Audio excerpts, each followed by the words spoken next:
Hello, crime enthusiasts, are you ready for another chilling investigation? The case of Theresa Parker. Theresa Parker was born on September 9, 1965, to Claire and William. The family initially lived in San Diego, California. They later moved to a home in Lafayette, Georgia, where they settled permanently. Theresa had 5 siblings. She was the middle child. Her friendly and kind nature made her popular with all her relatives. In 1984, Theresa graduated from high school. Soon after, she married her first love. After a while, the couple separated in the early 90s. Theresa completed her training and became a switchboard operator for the city police department, quickly becoming a favorite of the police officers. One of those who loved her was Sam Park, born in 1956 in Lafayette. He had an older sister named Caroline and a younger brother named Kenneth. Sam had a close relationship with his father. Overall, he was a kind and intelligent person. In his spare time, he enjoyed exploring the outskirts of the city, hunting and fishing in the many freshwater bodies nearby. When Sam turned 18, he joined the military and later became a police officer. In the early 1980s, his younger brother Kenneth admired him and chose a similar career, serving in the Marine Corps before joining the police department. Inspired by Sam, Kenneth decided to go to law school. For Sam, becoming a police officer was a lifelong dream. During his career, he once saved a child from a burning building. When Theresa, a beautiful 20-year-old new switchboard operator, joined the police department, she caught the attention of many of the officers, including Sam. They quickly became friends, and before long, Sam asked her out. Their relationship blossomed and they became a couple. However, some of Theresa's relatives noticed that Sam sometimes had difficulty controlling his jokes and could easily get angry. Both Theresa and Sam had experienced failed relationships in the past. Theresa had been married once, while Sam had been married twice. He saw his new relationship with Theresa as an opportunity to start over. The couple married on September 11, 1993. Theresa, 28, married Sam Parker, 37, who had just been promoted to city police sergeant. Although the early years of their marriage were happy, their relationship began to deteriorate over time. They argued frequently, and the conflicts were severe. There were concerns that Sam might have violent tendencies. They later filed for divorce in August 2006, after nearly 13 years together. However, by the winter of 2006, they had reconciled and decided to continue their relationship. In March 2007, Theresa decided to end their relationship and went on vacation to Mexico without her husband. After returning from vacation, Theresa started looking for a new place to live in another city, while Sam would stay in their old house. She took a few days off to move and settle into her new home. The next day she moved her belongings to a new apartment. Then she visited her sister, Christina, who now lived near her. In the evening, Theresa left Christina's house. She drove her SUV back home. At around 10:30 a.m., she visited her good friend Rhonda's house. Although she had planned to go to her old house to move her belongings, she decided to stay longer to make sure that Sam had gone out and did not see her. She wanted to avoid any arguments. Rhonda was surprised that the once loving couple were now avoiding each other. Theresa revealed that Sam had always been short-tempered and aggressive, especially when he was drinking. They then ended their conversation. Rhonda went to bed while Theresa went to her ex-husband's house. The next morning at 6 a.m., Rhonda called her. Someone answered the phone, but there was silence on the other end.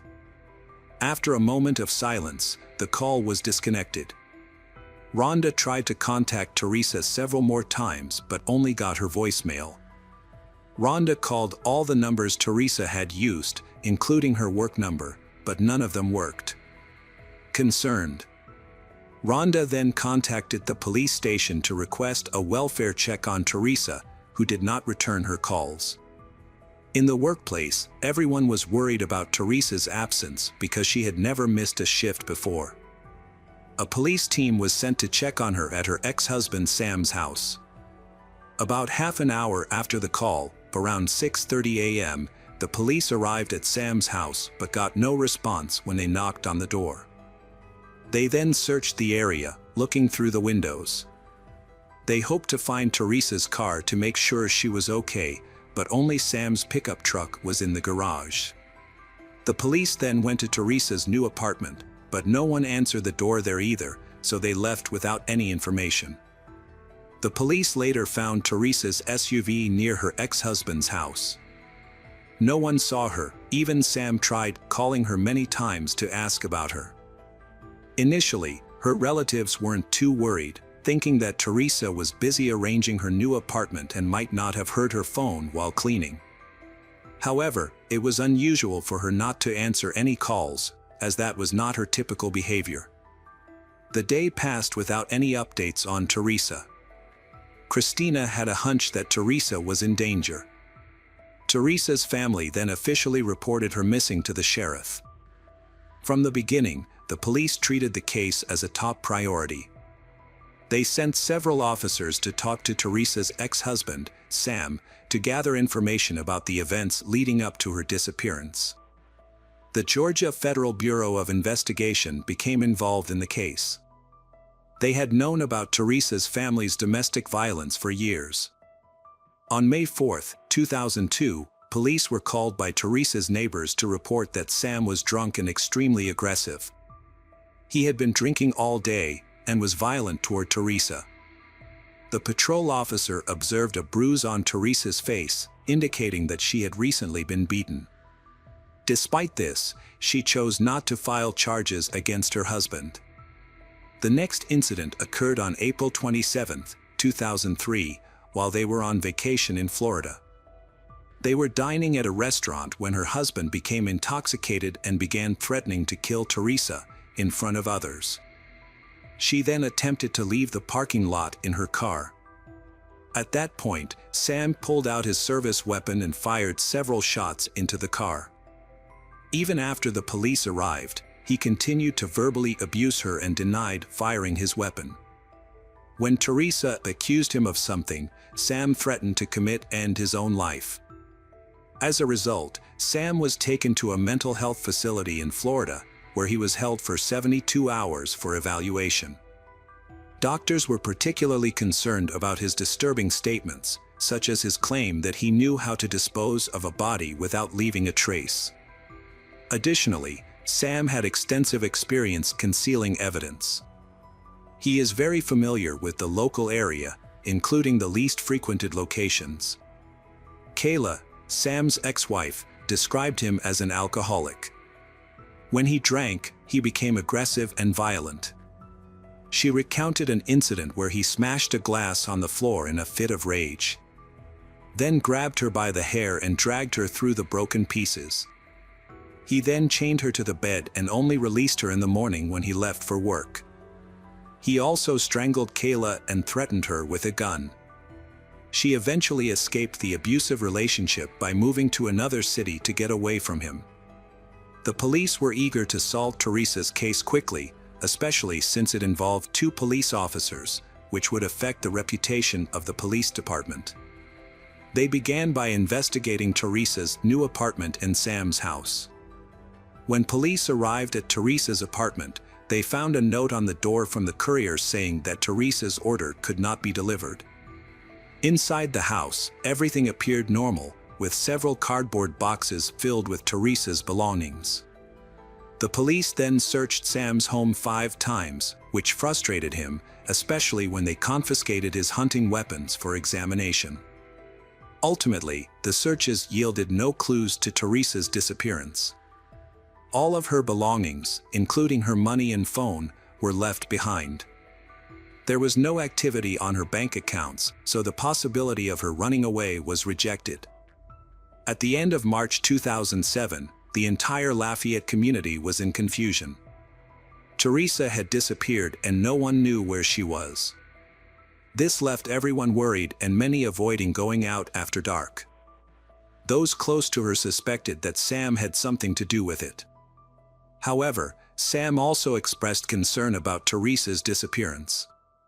He explained that she wanted to avoid divorce proceedings, so she ran away. However, this explanation did not seem reasonable. Hundreds of residents volunteered to assist police in searching for Theresa. Police made numerous attempts to locate her. Divers searched all local waters, and areas such as underwater caves were explored with robotic cameras. Posters with Theresa's image were placed on billboards and flyers were distributed throughout the community. During the search, police found no sign of her.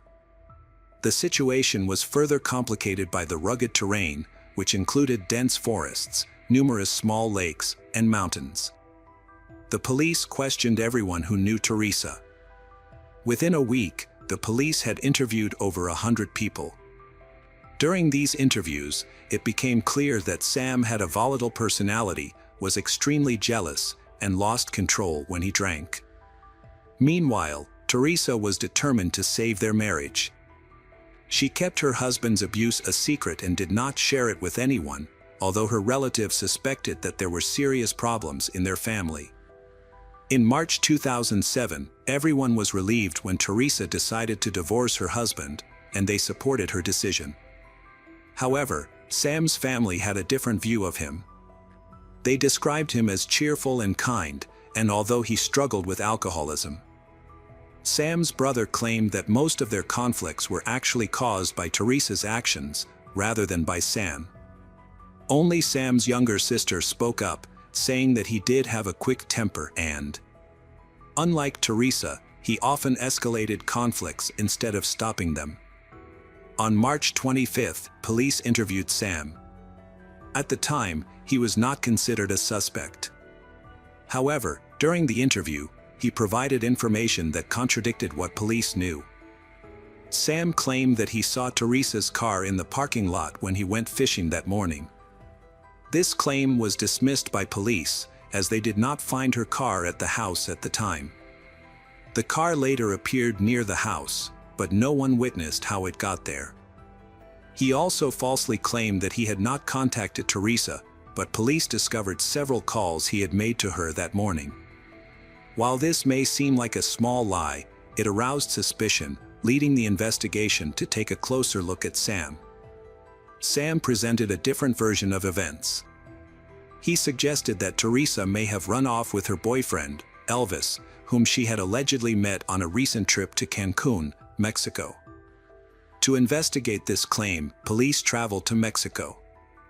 They interviewed hundreds of people, including tour guides, hotel staff, and local residents. However, they found no clues or evidence to support the story, nor could they identify her boyfriend, Elvis, which led them to doubt his story.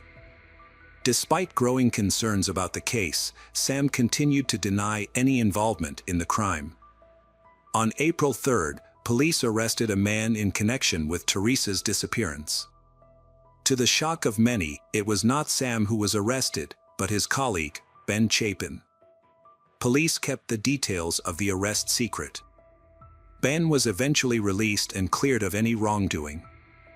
Meanwhile, Sam was fired from the police department after 25 years of service due to his abusive behavior toward his ex-wives.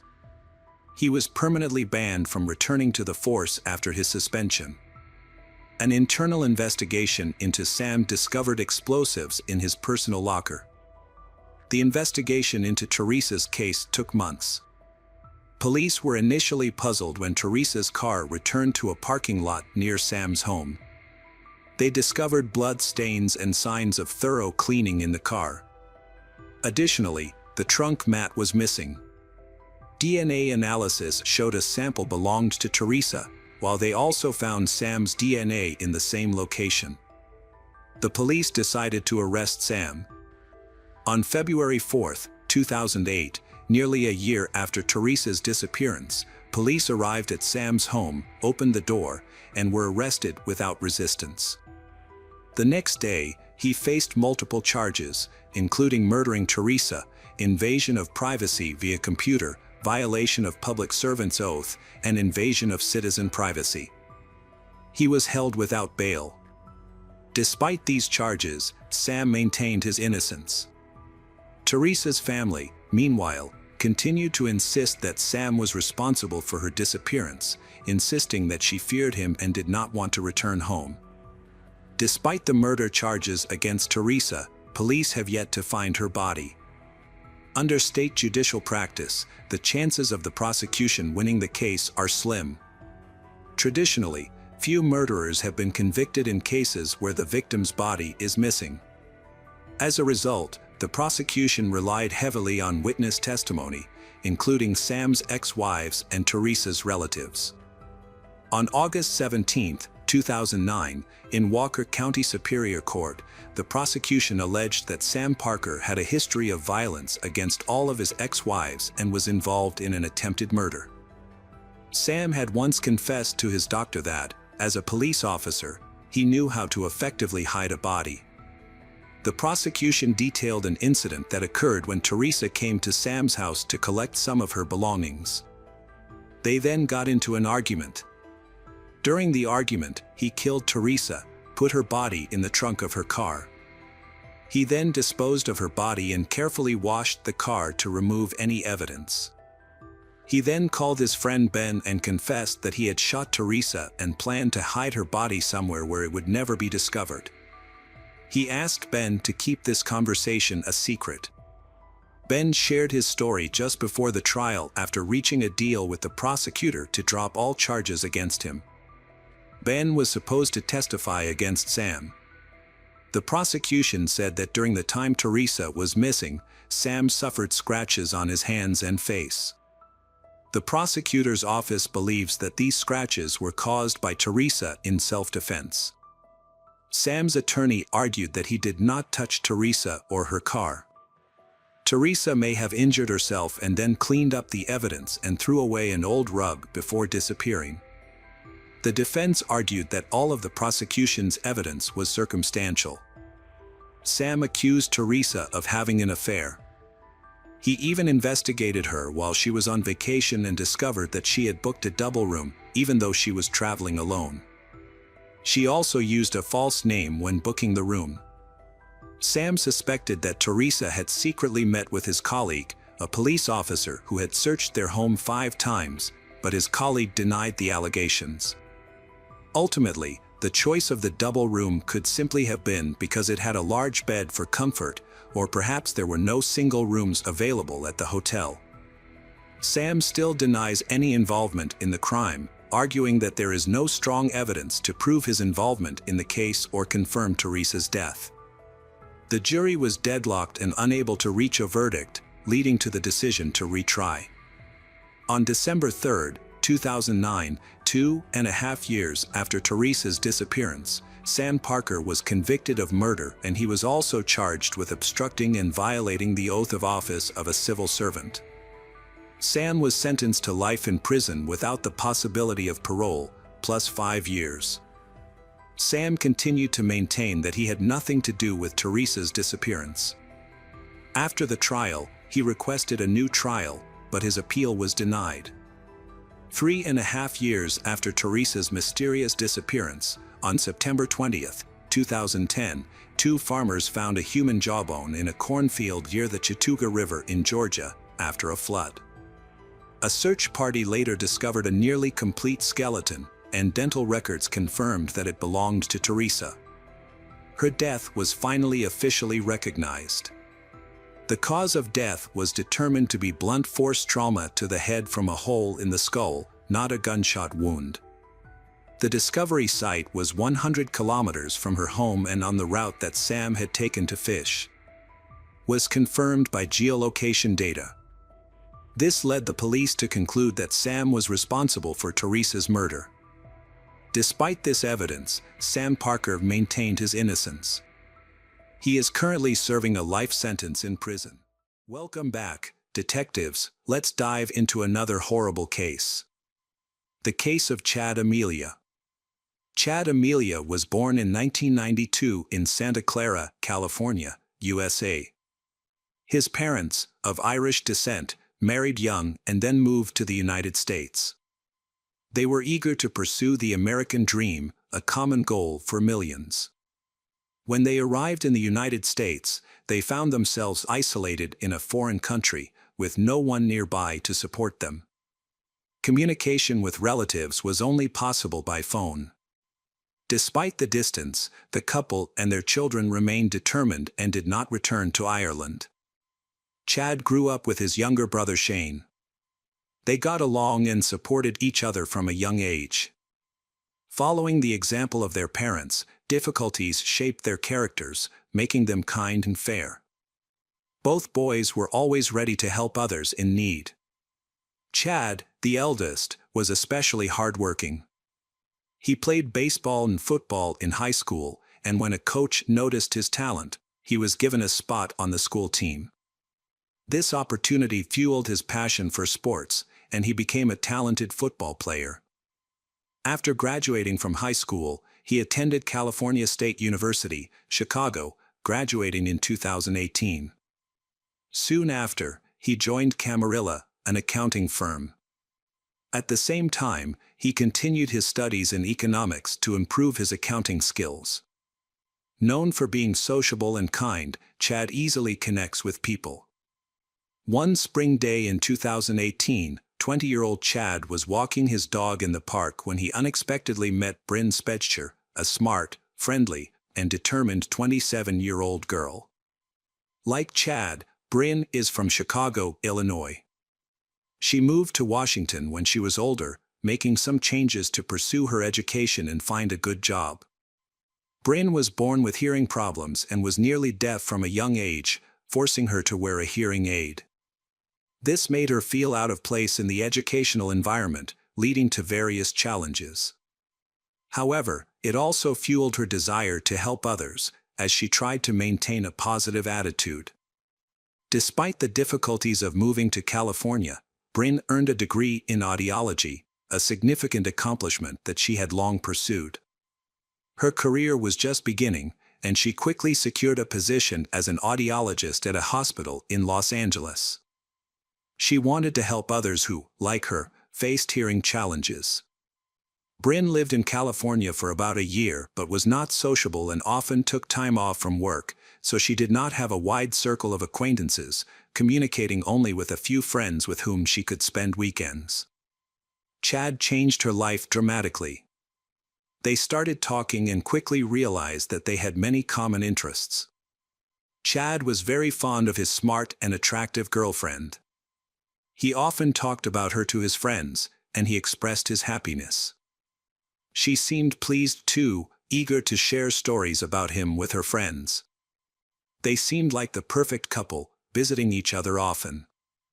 On May 27, 2018, Bryn went to her boyfriend's house, bringing along her beloved service dog. A husky guide dog. Her boyfriend, Chad, also had a dog, and the two animals got along well. The following weekend, about a month later, Bryn was planning a business trip to another city, so she wanted to spend some time relaxing with her Chad before the trip. And Chad lived in the Tarzana Oaks area of California. That evening, one of Chad's neighbors, a guy named Vinny, returned home around 2 a.m. He spent about half an hour with Chad and Bryn, who were watching their favorite TV series. Vinny then went to sleep in his room, while another neighbor slept, using earplugs and sleeping pills. That night, Bryn and Chad decided to smoke marijuana. In California, marijuana use is legal, having been legalized in 1996. Chad took a few breaths and quickly relaxed. Bryn at first, she didn't feel anything, so she tried again. This time, she felt terrible. Her mind went blank, her vision blurred, and she had trouble breathing. She told her boyfriend, who went into the kitchen to get her some water. She felt so bad that she feared for her life and asked Chad to stay with her. Chad, who had used before, didn't have the same problems and was calm enough to support her. Bryn admits that she thought she was going to die. She began hallucinating about dying in pain and felt like she wouldn't survive the night. She was angry at her boyfriend because he seemed fine and suspected that he was setting her up. In her hallucinations, he became the bad guy who orchestrated her death through drug use. She also heard voices in her head urging her to kill him, and Bryn realized that the only way she could survive was to get rid of her boyfriend. Suddenly, she stood up and went into the kitchen, where she picked up a large knife. Bryn returned to the living room, where Chad was still lying on the couch. She stabbed him multiple times in the chest. At that moment, she heard voices urging her to continue stabbing. She couldn't resist them because she felt out of control. Bryn experienced a fierce cruelty and aggression she had never felt before. The hallucinations continued, and with each stab, she felt relief. Meanwhile, the neighbors were in other rooms on the second floor. One was fast asleep and didn't hear anything. The second neighbor, Vinny, heard some rustling from downstairs, but there was no loud noise or screaming, so he didn't think much of it. Vinny assumed the couple was watching TV. After a while, he heard Chad's voice asking Bryn to leave him alone and call for help. The voice got louder and more frightening, which scared Vinny. To find out what was going on, he started going down from the first floor. When he walked in, the first thing he noticed was the frightened dogs. When he entered the room, he saw the furniture scattered everywhere. In the living room, Bryn had a knife in her hand, covered in blood. Chad lay there, wheezing, his eyes wide with horror as he looked at Vinny. Chad's hand was slashed by her, defenseless, but Bryn, in her frenzy, stabbed him with a kitchen knife. A large gash across his chest that Bryn continued to attack with a look of fury on her face. Vinny yelled at her to stop, but instead, Bryn turned to look at him with a blank expression. She was still holding the knife. Feeling the danger, Vinny quickly went upstairs and knocked on the second neighbor's door to warn him.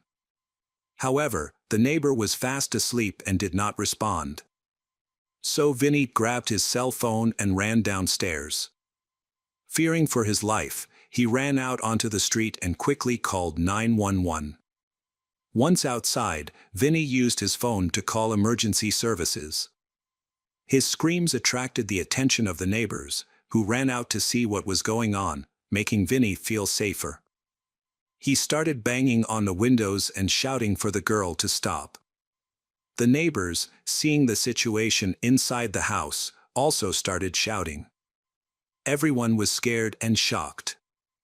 Meanwhile, inside the apartment, Bryn continued to attack Chad, not paying attention to the commotion outside. Within minutes, the police met Vinny, who was sobbing about the events that were happening. He could only point to the apartment where the violent attack was taking place. The police rushed into the house to intervene. In the living room, they found Bryn repeatedly stabbing a young man in the chest. The room was covered in blood, and although the young man showed no signs of life, Bryn did not stop. The police considered using force to end the attack. However, when ordered to drop the knife, Bryn began stabbing herself in the neck. The police quickly used a stun gun, but it was ineffective. Bryn continued to harm herself, so the police used a baton to disarm her. It took 9 blows to knock the knife out of her hand, even breaking her arm in several places, but she seemed completely unaware of the injuries. Only then did Bryn drop the knife. In addition to stabbing Chad, she also stabbed her dog several times. When other rescue services arrived, everyone was shocked by the horrific scene, which looked like a bloodbath. Doctors tried to resuscitate Vinny, but he was in shock and could not remember or explain what had happened in the house. The experience had a profound effect on him, and he needed a long recovery period with the help of psychologists. The dog was treated at a veterinary clinic and eventually recovered from his injuries. Unfortunately, by the time the police arrived, Chad was dead. There was a lot of blood from the stab wound, and witnesses to the incident were present. These witnesses were neighbors who had come out of the house when they heard screams. They described what they saw to the police, but could not understand how such a brutal attack could have happened or what had provoked it. Chad had 108 stab wounds, most of them concentrated around the heart and neck. Some of the wounds were superficial and not life-threatening, while others penetrated vital organs. It is difficult to determine which specific wound caused Chad's death. He also had multiple self-defense wounds. Bryn after self-inflicted wounds to her neck. She was rushed to the hospital, where she was placed on a ventilator and intubated. When police tried to communicate with her, they used only a piece of paper and a pen, as she was unable to fully respond because of the life support equipment. Once she was stabilized in the hospital, she was able to communicate fully. Various tests showed traces of mild substances in her blood. Doctors noted that the levels were very low and did not pose a threat to her life or mental health. It is unusual for such a small amount to cause such an extreme reaction. However, doctors did not rule out the possibility that her blood levels had dropped. When Bryn spoke to the police, she claimed that she did not remember anything that had happened. As a result, she did not know where Chad was or what had happened to him. She believed that her injuries may have been caused by an assault with the intent to rape her. In addition to the neck injury, she also suffered a broken neck and a bludgeoned arm, which was how the police safely disarmed her of the knife. However, she did not remember the event either. Bryn could not believe the police account of how she attacked and stabbed her boyfriend. Despite this, she did not seem to feel remorse for her actions toward Chad. Bryn refused to comment further and immediately requested a lawyer, as she considered herself innocent and blamed the incident on the effects of drugs. The last thing she remembered was being discharged from the hospital after 4 days, on May 31st, when she was immediately arrested for Chad's murder. Eventually, she was able to share a more detailed account of the events of that tragic night. Bryn recounted her story. She had gone to visit her boyfriend with a dog and they watched TV together. Around 10:30 p.m., when Chad stepped outside to smoke, she joined him, saying she wanted to try it too. She then began to feel unwell, hallucinating and hearing voices in her head. Bryn had difficulty breathing, felt disoriented and nauseous. She then had a hallucination blaming Chad for her condition. The hallucination urged her to kill Chad, claiming it was the only way to stop her bad feelings. Although she initially resisted, the hallucinations grew stronger. Feeling like she was going to die, Bryn attacked Chad with a knife but insisted that she had no control at the time, claiming she was innocent. When the police arrived, the hallucinations told her to harm herself. She complied with these voices. Bryn insisted that she could not resist because the voices in her head had complete control over her. She could not even drop the knife when the police asked her to, until they broke her arm. Bryn believed that she was suffering from drug-induced psychosis at the time. She was eventually charged with first-degree murder, but she pleaded not guilty by reason of insanity. Preliminary hearings took place and her bail was set at $500,000, which she paid, allowing her to await trial at home. During this time, the police continued to investigate and Bryn's attorney repeatedly requested adjournments. And Chad's murder trial was set for October 23, 2023, but a new district attorney took office a month earlier, causing further delays. The trial finally began on November 9, 2023. The new prosecutor reduced her charges to manslaughter, which shocked the victim's family. They could not understand how someone could accidentally stab the victim more than 100 times. Remarkably, all of this took so long that Chad's mother did not live to see the trial and never saw justice. She passed away in 2020. The court psychiatrist concluded that Bryn suffered from a psychotic disorder caused by smoking.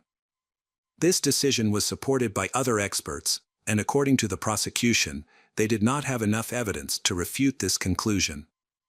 During the trial, Chad's family insisted that it was a deliberate massacre and demanded punishment. The defense argued that Bryn's behavior showed signs of psychosis. She was not aware of her actions, first stabbing her boyfriend and then hitting him multiple times. A police officer using a stun gun was unable to stop her, and they were only able to take the knife away after breaking her arm with 9 blows from her baton. This behavior showed that she was psychotic. However, according to Bryn, she understood what was happening. She remembered everything and claimed that she saw the murder as the only way to survive. She was aware of her actions and made her own decisions, despite experiencing hallucinations. Her arguments were strongly opposed by her attorneys. As a result, the defense continued to delay the trial, which lasted for 5 years. The main issues in dispute were whether there was intent to kill Chad and whether Bryn used the drug voluntarily. Under California law, a person can be held responsible for such crimes while under the influence of drugs or alcohol if it can be proven that the use was voluntary. If the drug was coerced, the killing is considered unintentional. This must be proven. The prosecution pointed to numerous letters from the girl, in which Bryn repeatedly told friends that she had been drinking. She also mentioned smoking occasionally, suggesting that this was not her first time using.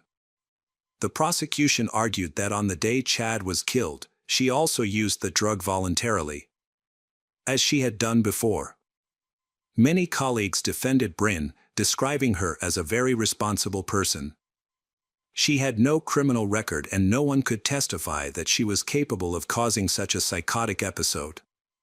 However, this claim seems dubious, given her medical history, which should have made her aware of the potential consequences. She defended herself by saying that she was unsure what drugs her boyfriend had smoked and given her that night and believed he had given them to her intentionally. No other drugs were found in his home. Bryn's parents defended her, claiming that she had no romantic relationship with Chad and that she was acting in self-defense against harassment. They attempted to portray her as a heroine. However, friends on both sides disagreed, saying that Chad and Bryn had been together for nearly 2 months, had an intimate relationship, and that everyone knew about it. Chad's relatives denied any allegations of violence against him. They described him as respectful of women and noted that although he had a smoking habit, which his parents had advised him to quit, it was legal and had never caused any problems. They insisted he was not aggressive, so they did not believe he would attack his girlfriend. Throughout the trial, Bryn showed no remorse for what had happened. The only time she cried was when the brutal details of her arrest were described. She could recall the intense pain of being beaten with a baton. The case was complex, controversial, and attracted considerable public attention. Many were puzzled as to how a seemingly kind-hearted girl, dedicated to helping others, could commit a brutal murder. The jury then deliberated on the verdict. The jury then found Bryn Spejcher, 32, guilty of manslaughter. Bryn showed emotion for the second time during the trial. She covered her face with her hands and sobbed. At that point, she was focused only on her sentence. She did not care that she had caused serious harm to her loved one. Bryn simply did not want to take responsibility for her actions. Chad's father spoke to reporters, expressing his frustration with the justice system's decision, which he considered unfair. He also pointed to inconsistencies in Bryn's testimony. She contradicted herself. For example, she initially described her boyfriend as a nice young man who was easy to talk to. However, when the subject of smoking was brought up, Bryn admitted that she had always been afraid of him and then began to deny that they had a relationship. Chad's father said that Bryn did not want to take responsibility for her terrible actions and tried to blame Chad for the bloody massacre to reduce her sentence. The father could not believe that the court would seriously consider that a person could accidentally inflict more than 100 wounds on another person.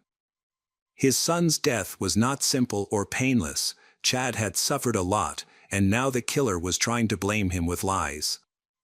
During the trial, the prosecution argued that Bryn smoked of her own free will, and Chad had never forced her to take drugs when she did not like them. However, psychiatric experts confirmed that Bryn's psychosis was caused by the drug. This was one of the first cases where a voluntary user was justified in using drugs. And while awaiting the verdict, the girl was released on bail. On January 24, 2024, Bryn Spetscher was sentenced to 2 years of probation in order to complete 100 hours of community service. The judge justified the lenient sentence by stating that Bryn was not in control of his actions during a psychotic episode, making a reduced sentence appropriate. The attorney applauded the court's decision, calling it the right thing to do. However, Chad's father was unhappy with the ruling, arguing that the judge had set a dangerous precedent. He said the decision implied that marijuana users in California were being given a license to kill. Welcome back, detectives. Let's dive into another horrible case. The case of Ronald Platt. On July 28, 1996, in South England, Captain John Kopek and his son prepared for a day of fishing on their Brixham trawler, Mulcahy. After an unproductive day, they decided to venture further into an area known as the Roughs. They lowered their net into the water and waited. Soon, they felt the familiar pull of a heavy catch. John thought they had caught a big fish and decided to bring the net back to the surface. However, it wasn't a fish. John and his son were shocked and a dead body fell onto their deck. John quickly notified the Brixham Coast Guard. The body was badly decomposed, indicating it had been in the ocean for a while. Although fish had nibbled on it, the man was dressed neatly in a long-sleeved shirt, corduroy pants, and brown shoes. The police observed that his pockets were emptied, and he had no identification. The only distinguishing features were a badly smudged tattoo on his right hand and a Rolex watch on his wrist. The body was transferred to the medical examiner's office in Devon. It was estimated that the man was between 40 and 50 years old. The tattoo looked like a group of stars. The only serious injury was on his head. It was not fatal and, along with other bruises, appeared to be consistent with having been dragged along the seabed before being brought onto the boat. His lungs were filled with water. It was determined that he died from drowning, something common in the area given that the English Channel is right off the coast. The police suspected he might have fallen overboard during one of the ferry crossings. The only other way to identify him was through dental records. If he was a British citizen, his records would be available, so the examiner proceeded with this method. However, it would take some time. By chance, a mortuary technician noticed the man's watch. It was a Rolex Oyster self-winding watch, fully waterproof and needing motion to stay active for 48 hours. They could trace the ownership if it was genuine. By examining the watch, the investigators could determine that the man drowned on July 20, 1996, because the calendar feature showed the date as July 22. They also found a serial number hidden between the strap and the watch face. This number was sent to Rolex to check if the watch was authentic and if it had been serviced by the owner. Several weeks later, investigators identified him as Ronald Joseph Platt through Rolex records. The medical examiner confirmed this with dental records. Ronald Joseph Platt was a 51-year-old TV repairman. Records show he was born in Calgary, Canada, in 1945 before his family relocated to Britain. Ronald was unmarried and had previously served as a soldier in the British Army for his national service. Close friends described him as a quiet, introverted man. He loves his native Canada very much. He is also passionate about electronics and precision engineering, which led him to purchase a Rolex in Germany in 1967. It became one of his most treasured possessions. And his ex-partners noted that he would not even remove his watch to shower. With this information, investigators needed to determine Ronald how he ended up entangled in a fishing trawler. Detective Constable Ian Clenahan from the Devon and Cornwall Police was assigned to the case right from the start. Police discovered that Ronald's last known address was in Essex, far from where his body was found. Clenahan contacted the Essex Police Department for further investigation. Inspector Peter Redmond offered to go to the address to help investigate the case. When Peter visited, the house was empty. He contacted the owner, who explained that the previous occupant had moved out some time ago, but provided the detective with a reference letter. The letter contained the forwarding address and contact number for someone named David Davis. Upon calling the provided number, Peter was able to reach David. The detective inquired about the relationship between Ronald and David before explaining that the body they discovered in Devon was possibly that of his friend. David agreed to visit the Essex police. Peter met with him and found he to be friendly and confident. However, David was quiet and didn't ask many questions about Ronald's death or how it was discovered. When asked, David mentioned that he and Ronald had been friends for several years. He told Peter that he hadn't seen Ronald in over 3 months. The last time they met, he had lent Ronald money to start an electrical business in France. David believed that Ronald had been living in France all this time. During the interview, Peter discovered that the tattoo on Ronald's hand was a maple leaf, the national symbol of Canada. David explained Ronald's affection for Canada. After sharing all the information he had, he left the station, promising to send Detective Peter a photo of Ronald. A few days later, Peter received the photo as promised. The Essex police had been able to conclude the investigation, arriving at the theory that Ronald had fallen overboard and drowned in the canal. This matched the story told by David. It had simply been an unfortunate accident. While the Essex case was being closed, Detective Constable Ian Clenahan needed to resolve the loose ends on his side. He tried to contact David several times, but was unsuccessful. So, he turned to his colleague Peter in Essex for help in getting in touch with David. Then Peter agreed and visited David. The meeting took place in the rural area of Essex, where there were only 4 houses, each with a name instead of a traditional number. Peter knocked on the first door, and an elderly couple answered. When they asked Peter whom he was looking for, he gave them the name David Davis. The couple informed Peter that their neighbor was not Davis, but Ronald Platt. They then described Ronald to Peter, and he realized that it was the same man he had met before. Redmond realized something was amiss. He reached out to Clenahan in Devon and shared how, by pure luck, he knew more another part of the story. Detectives from both areas now understood that the situation was more complicated than at first. Peter turned his attention to collecting details about David, the man impersonating his deceased friend, Ronald. Then Peter returned to visit the elderly couple he knew as Frank and Aubrey. They recounted the story of Ronald Platt, his much younger wife, and their 2 young children. Ronald and his family often vacationed in Devon because they had a yacht there, but the specific name of the place couldn't be recalled. In Devon, Clenahan began reviewing the evidence and started by interviewing old witnesses. His first visit was to John. When questioned, John explained that the net used had pulled up a 10-pound anchor along with Ronald's body.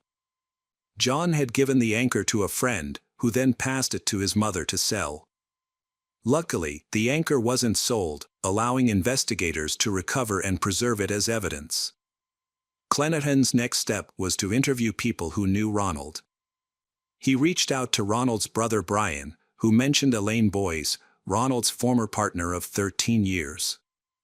Investigators visited Elaine and uncovered the link between Ronald and David. Elaine had met David in 1991 while she was working as a receptionist at a fine arts auction house in Harrogate, England. She described David as tall, engaging, and charming. They then talked about David moving to Yorkshire and the subject turned to jobs. David wanted Elaine to join his company. Elaine mentioned it would be temporary because she and Ronald were planning to move to Canada.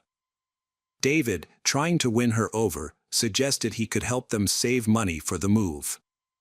Soon, Elaine started working as his executive assistant and later introduced Ronald to David, leading the two men to quickly become friends. Ronald and Elaine was fascinated by David's boastful stories and admired his luxurious lifestyle. David offered them to become directors of his company, the Cavendish Corporation. Initially, Elaine was hesitant about the offer. David explained why he didn't want his name associated with the company. He claimed that his ex-wife was a wealthy doctor in New York who continued to demand alimony from him. At this point, Ronald and Elaine had come to trust David and believed that David was actually trying to keep distance himself from his ex-wife. David sends Elaine and Ronald to Europe to negotiate deals on his behalf and gradually draws them into his plot. On Christmas Day 1992, David invited the couple to spend the day with him and his daughter Noelle. After a satisfying meal, they sat down to exchange gifts. Elaine received a card titled "The Ultimate Gift." David had promised to buy Elaine and Ronald 2 tickets to Canada if they used them before February 1993. Elaine felt overwhelmed by the short notice, but Ronald was ecstatic. His lifelong dream of returning to Canada was coming true, thanks to the generosity of David, a man he considered a true friend. David persuaded them that it was better to begin their new life sooner rather. He quickly started preparing for their departure. David suggested to both Elaine and Ronald that they should have stamps made of their signatures, in case he needed to sign any documents urgently. David would also keep their driver's licenses with him in case he needed to prove their identity. This request wasn't difficult for the couple because they trusted David, who had just helped them get started. So, in February 1993, Elaine and Ronald flew to Canada to start their new lives.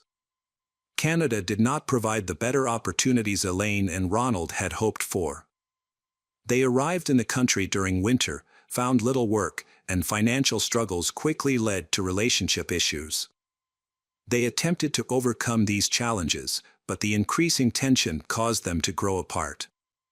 5 months later, Elaine went back to England to be a bridesmaid at her sister's wedding, with no plans to return to Canada. David, now a family friend, was invited to the wedding. At the event, he spoke with Elaine and asked about Ronald. He was saddened to learn that she would not be going back to Canada and that her relationship with Ronald had ended. David attempted to persuade Elaine to reconsider and give Ronald another chance in Canada. When she declined, David suddenly changed tactics. He quickly arranged to move himself, leaving Elaine only with his mobile number. Their friendship eventually faded, and the calls stopped as well. Elaine and Ronald were no longer in touch. After leaving Canada, she had not communicated with her ex-lover Ronald or her former close friend David. So, when David reached out to Elaine late in 1996, she didn't think much of the unexpected conversation, as they had little to say to each other after such a long time. David did not mention Ronald, and that was the end of it. He did not tell her that Ronald had died. After the interview, Elaine told the police she suspected David might have been involved in Ronald's death. Elaine provided important clues about the relationship between David and Ronald, but investigators needed more concrete evidence. They started interviewing witnesses after the wedding in Harrogate. David quickly fled with his family to Devon, where he began using the name Ronald Platt. He introduced his pregnant daughter as his wife, sometimes calling her Elaine Boys and other times Noelle Platt. It was well known that he owned a yacht, which raised further suspicion. Witnesses reported seeing Ronald and David together a month before Ronald's body was found. They are said to have booked rooms at the Steam Packet Inn as brothers, David and Ronald Platt. By this point, the police were certain that David was lying about Ronald and what he knew about his death. They just needed one more piece of evidence. By examining David's mobile phone records, they found that calls were made from the same area where the medical examiner estimated Ronald had drowned. The Essex police planned a sting operation to arrest David on suspicion of Ronald's murder. They waited for him at the Chelmsford train station after receiving a tip-off from Elaine, who had arranged to meet David for coffee. However, David managed to slip away.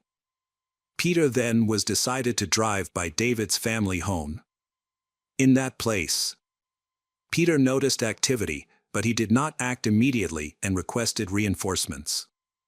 Peter was assumed that David might be armed as they prepared to take action. A taxi arrived in the driveway, and David quickly escaped when the taxi sped off. The police chased him and eventually arrested him, pointing a gun at him. David surrendered without incident. What the police did not know was that this was just the tip of the iceberg. David was arrested, and his fingerprints were taken. Searching them in an international database revealed another twist to an already tangled plot. The fingerprints were identified as belonging to a man named Albert Johnson Walker, who was ranked number 4 on Interpol's wanted list and was Canada's most wanted fugitive. Albert's story starts in Canada, 6 years before Ronald's body was found in the Atlantic Ocean. Born in Hamilton, Ontario, on August 9, 1945, Albert always had big dreams. Although he dropped out of high school, but he worked as a bank teller and spent much of his free time socializing in Ontario. It was at a social event that he met his ex-wife, Barbara MacDonald. Albert proposed to Barbara after just a 4-day romance, and they got married in 1968. They quickly began their family, having 3 daughters and 4 sons, and raised them in Paris, Ontario. After years of assisting others with financial solutions, Albert, along with Barbara, launched a freelance bookkeeping business. The business flourished, and within a decade, it grew to 6 branches with over 30 employees. Friends were eager to invest with them, but Albert was secretly diverting their money to offshore accounts in the Cayman Islands and Switzerland. Eventually, problems began to surface. Albert's marriage ended due to his numerous affairs. The people he swindled money from began to get suspicious, so in 1990 Walker decided to leave before the situation became more tense. He told friends he was taking their 15-year-old daughter, Sheena, on a skiing trip to Europe, and used this as a cover to escape. Barbara realized what was happening and, concerned for her daughter's safety, reported her as a missing person. The police tried to chase him, but they lost track of him in London. He assumed a new identity, taken from a client, and started going by David Wallace Davis, while Sheena was renamed Noel. Although he managed to evade the authorities, the name David Davis was still linked to his true identity. He needed a new identity, and he had the perfect opportunity when he met Ronald Platt. Ronald had a very small circle of friends and was obsessed with living in Canada. Albert took advantage of this information. Everything was set in motion and Albert finally got the identity he needed. However, the plans fell apart when Ronald contacted Albert in 1995. Life in Canada wasn't as he had imagined it. Ronald informed Albert that he would return to Essex to settle near David. The solid foundation Albert was building started to show signs of trouble. Having 2 individuals named Ronald Platt in the same area with identical birth details was problematic for Albert. So, he devised a plan. He bought a yacht called Lady Jane and took his family and Ronald to Totnes in Devon to celebrate its launch. During the visit, they bought a new 10-pound anchor, which later turned out to be crucial evidence in an investigation. After returning to Essex, Albert invited Ronald back to Devon for another weekend, just 2 friends enjoying the coast and fishing. Albert sailed the Lady Jane out into open waters, far from the view of anyone on shore. He then struck Ronald on the head with the anchor, rendering him unconscious. Albert searched Ronald's pockets to remove any identification, secured the anchor to Ronald's belt, and threw him overboard. Albert believes it was the perfect murder. However, Albert made one critical mistake. He forgot to remove Ronald's Rolex watch, which eventually unveiled the meticulously planned crime. Albert's trial began in 1998, with evidence presented in court, including the anchor found entangled with Ronald's body in a net. Forensic experts determined that the head injury matched the shape of the anchor. Traces of zinc were found on the pants belt Ronald's, matching the zinc on the anchor. Albert had used the anchor to weigh Ronald down by attaching it to his belt. Further investigation of the Lady Jane revealed more evidence. Hairs matching Ronald's were discovered on a yacht cushion, and his fingerprint was found on the carrier bag used to transport the anchor back to the Lady Jane. Blood stains were discovered near the railway tracks at Albert's residence. The habit of accumulating documents harmed him, as they were confiscated and used to demonstrate his fraudulent businesses and deceitful activities. However, it was the testimonies of Elaine and Sheena that ultimately condemned him. Elaine's testimony demonstrated to the court that Albert stood to lose significantly if Ronald returned to England. Sheena dealt the decisive blow. She could not provide a clear alibi for Albert on the weekend of the murder. She stated that he had been on the yacht and appeared disheveled and agitated when he returned late on the murder day. Sheena's testimony marked a new phase in the investigation. She spoke in court about her life of fear with her father, his charm, and how she felt like a victim, just like anyone else who encountered him. When Albert took the stand, he appeared very charming and confident in court. He claimed that Sheena insisted on joining him and conceded to committing fraud and other illegal activities, but he firmly denied murdering Ronald. He explained that the blood found on the yacht was because Ronald had accidentally hit his head while they were fishing. Nevertheless, the jury quickly saw through his falsehoods and convicted him after only 2 hours of deliberation. High Court Justice Neil Butterfield addressed Albert, stating that the murder was carefully planned and executed with chilling efficiency. Justice Butterfield said that Albert was a plausible, intelligent, and ruthless man who posed a serious threat to anyone who stood in his way. Albert Johnson Walker was sentenced to 15 years to life in 2005 and was allowed to return to Canada to serve his sentence in 2007. At the age of 61, he was sentenced to 4 more years in prison to run concurrently with his sentence. In 2015, Albert applied for parole but withdrew his application at the last moment. Now, at age 75, the Canadian Parole Board has denied his application for day and full parole. His request to travel unaccompanied to Vancouver Island for a personal development program was also denied. It seems likely he will never be released. Albert seems to have accomplished the perfect crime. But then karma caused him to be exposed. If it weren't for Ronald Platt's real Rolex watch and a series of coincidences, he probably would have escaped legal punishment.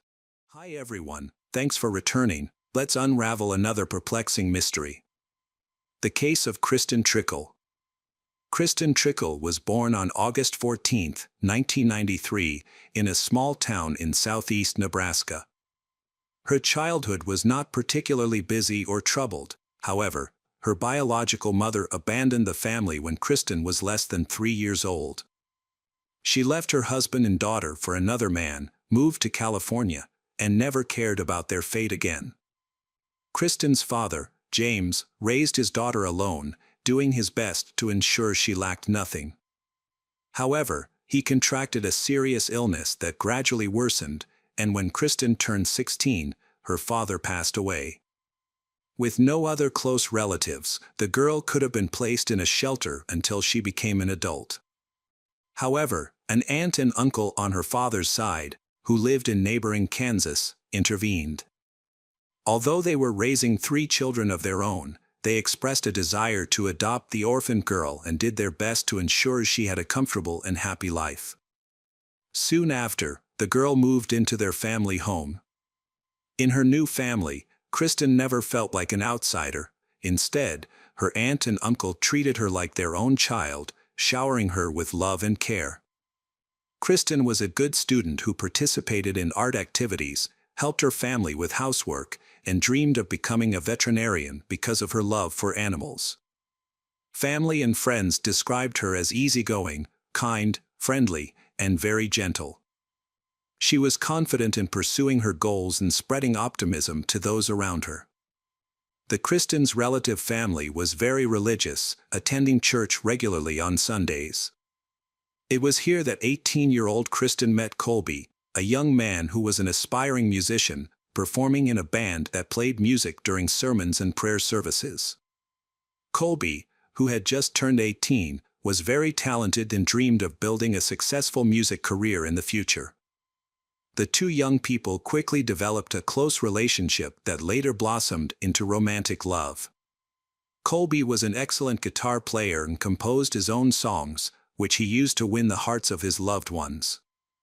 He was open, sociable, cheerful, and easy to befriend, often becoming the life of any party. After graduating from high school, he showed an interest in military affairs and decided to join the Army.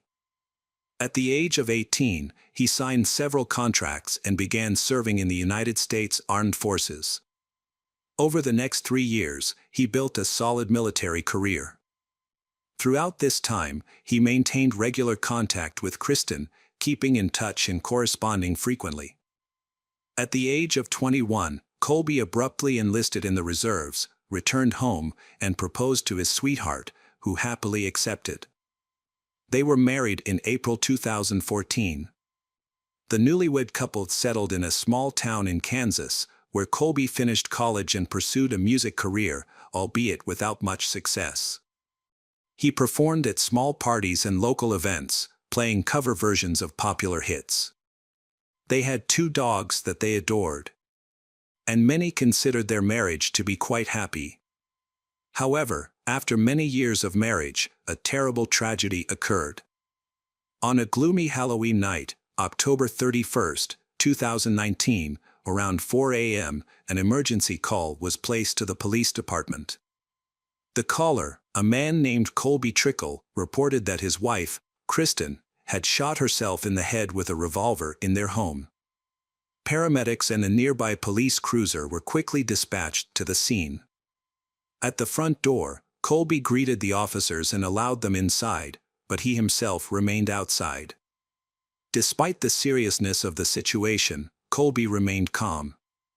When the officers entered the bedroom, they found Kristen lying on the bed in a pool of her own blood. She had been shot with a large revolver lying on her stomach.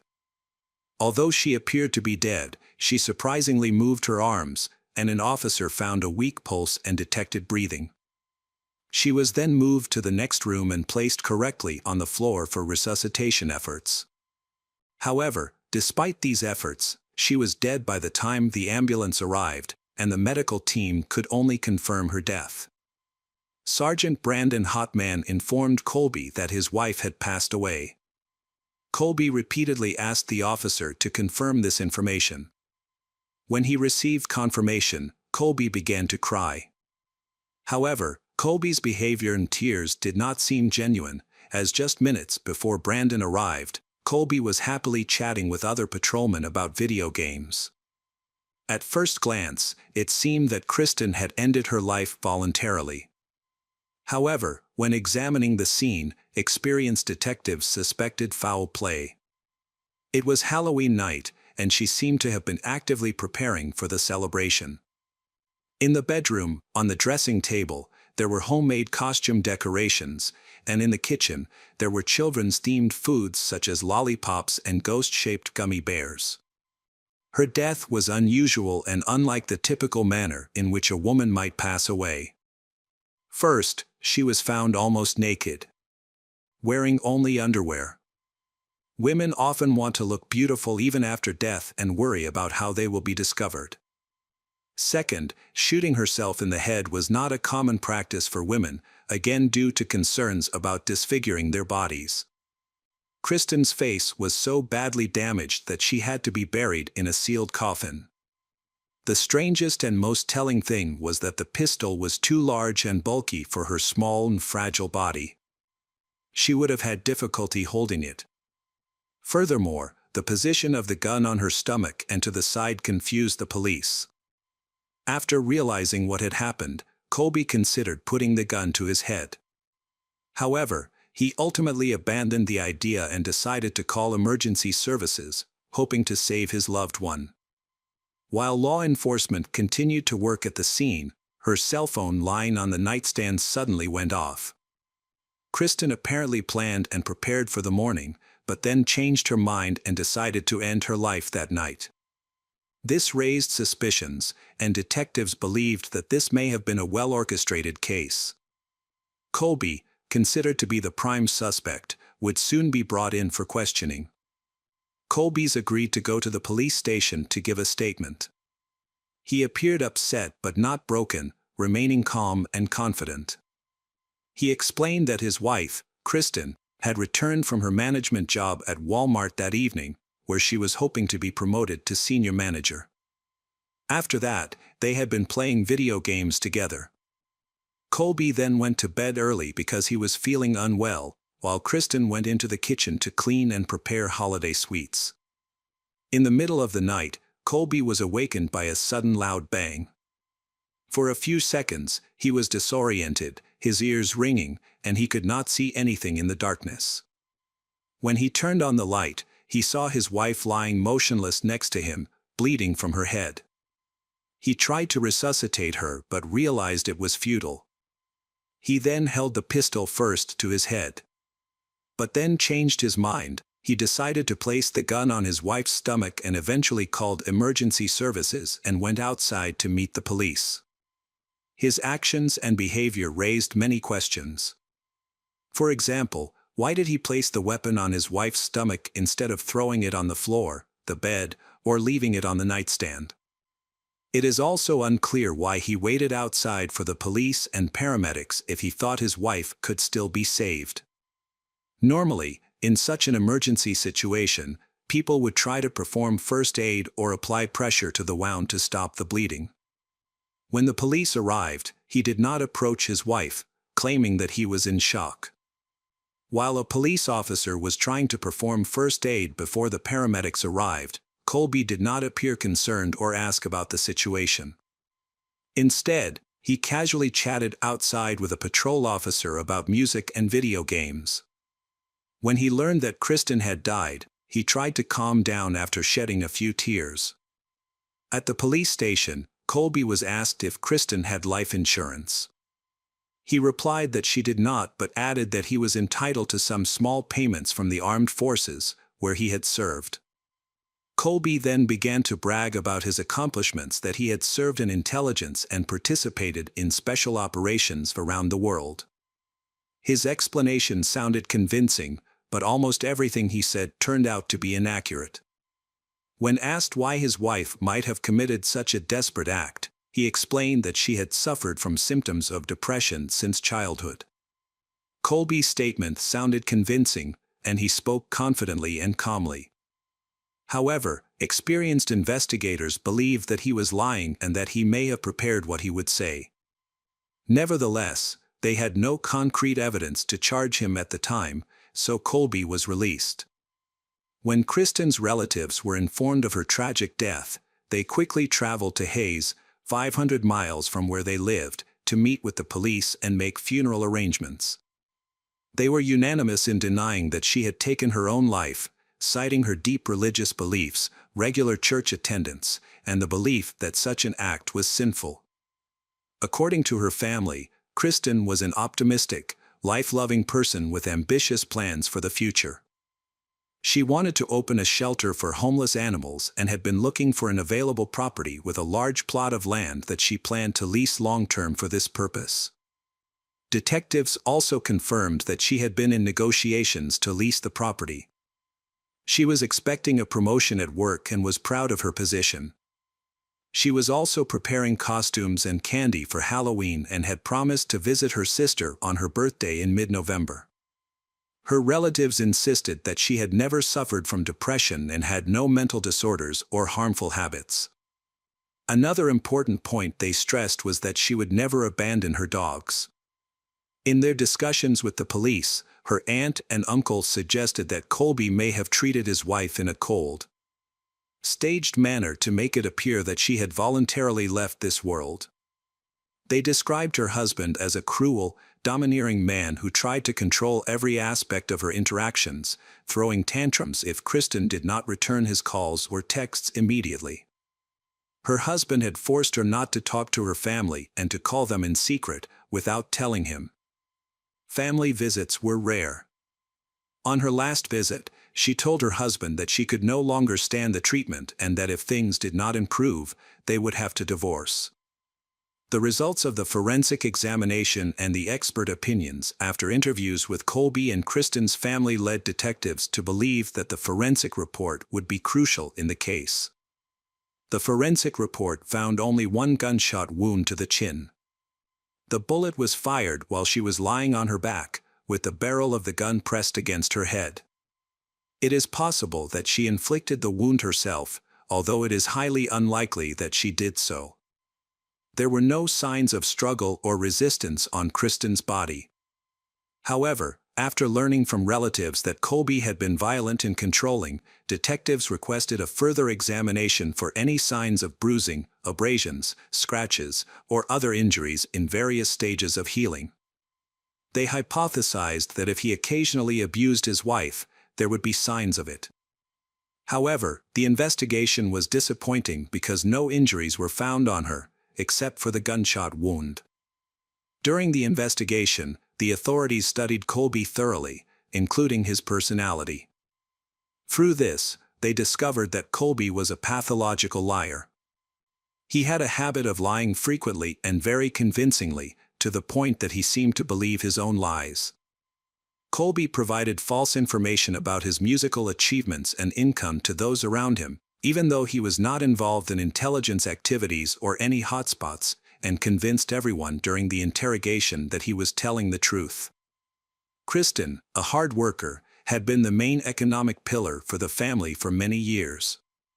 In contrast, Colby only had income from occasional performances during the holidays, and the rest of his time was spent playing video games. Although Colby had real talent, he lacked perseverance and patience and was hindered by his own laziness. Police conducted a search of Kristen's phone apps and found a wealth of information. They found a phone calendar filled with everything from haircuts to meetings with a real estate agent. Also, Colby's text messages showed that he had openly flirted with another woman and exchanged messages while at the police station. On the laptop in the living room, a search history from before the incident was recovered, showing that Colby had searched for life insurance benefits in case of the death of a loved one. This was particularly important to the authorities. The check showed that Colby had lied, as he had purchased 2 insurance policies for his wife, with himself as the beneficiary if she died. The contracts included insurance for his wife, along with a standard life insurance policy. The amount involved was significant, contradicting his previous statements. He had even calculated exactly how much he would receive. Although the direct allegations from the victim's relatives were critical of Colby and suggested clear motives, the final decision still depended on the forensic expert's report.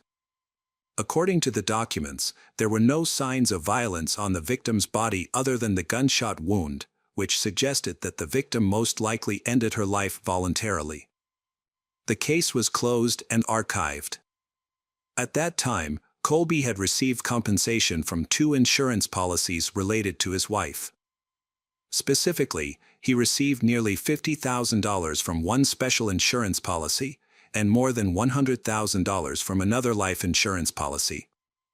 Once the money was deposited into the account, he purchased a lifelike doll from an online store. He also bought a new video game console, an electric guitar, and expensive musical equipment, and then spent the rest on clothing and entertainment, especially going to bars and restaurants almost every night. Colby was enjoying life, not saving money for himself, and believed that the matter was over since there was no evidence against him and, therefore, no potential charges. He lived happily for about 2 years until a significant event occurred in the summer of 2021. A new prosecutor was appointed. The detectives in charge of the Kristen Trickle case asked the new prosecutor for help. They wanted permission to reopen the investigation on the grounds that there was no doubt Colby had killed his wife.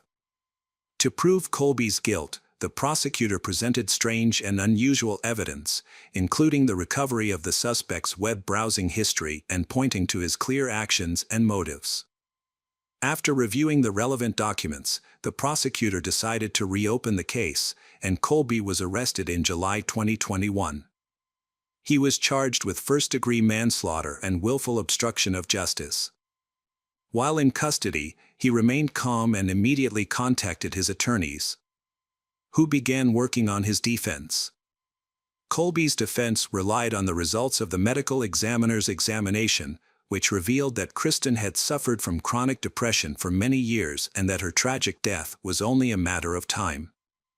During the trial, the attorneys attempted to portray their client as a loving husband, a brave soldier, and a person of good faith. However, without the results of the psychological autopsy, the investigation could have been crippled because it relied too heavily on the same medical findings. To help clarify the case and the investigation, the prosecution took a new step by bringing in experienced psychologists. They conducted a psychological analysis of the victim and investigated her emotional state immediately before the incident. This method is called a psychological autopsy or psychological exhumation. Psychiatrists conducted a comprehensive assessment of Kristen's situation, including analyzing data from her phone, social media posts, recent photographs, and interviews with relatives, friends, and colleagues.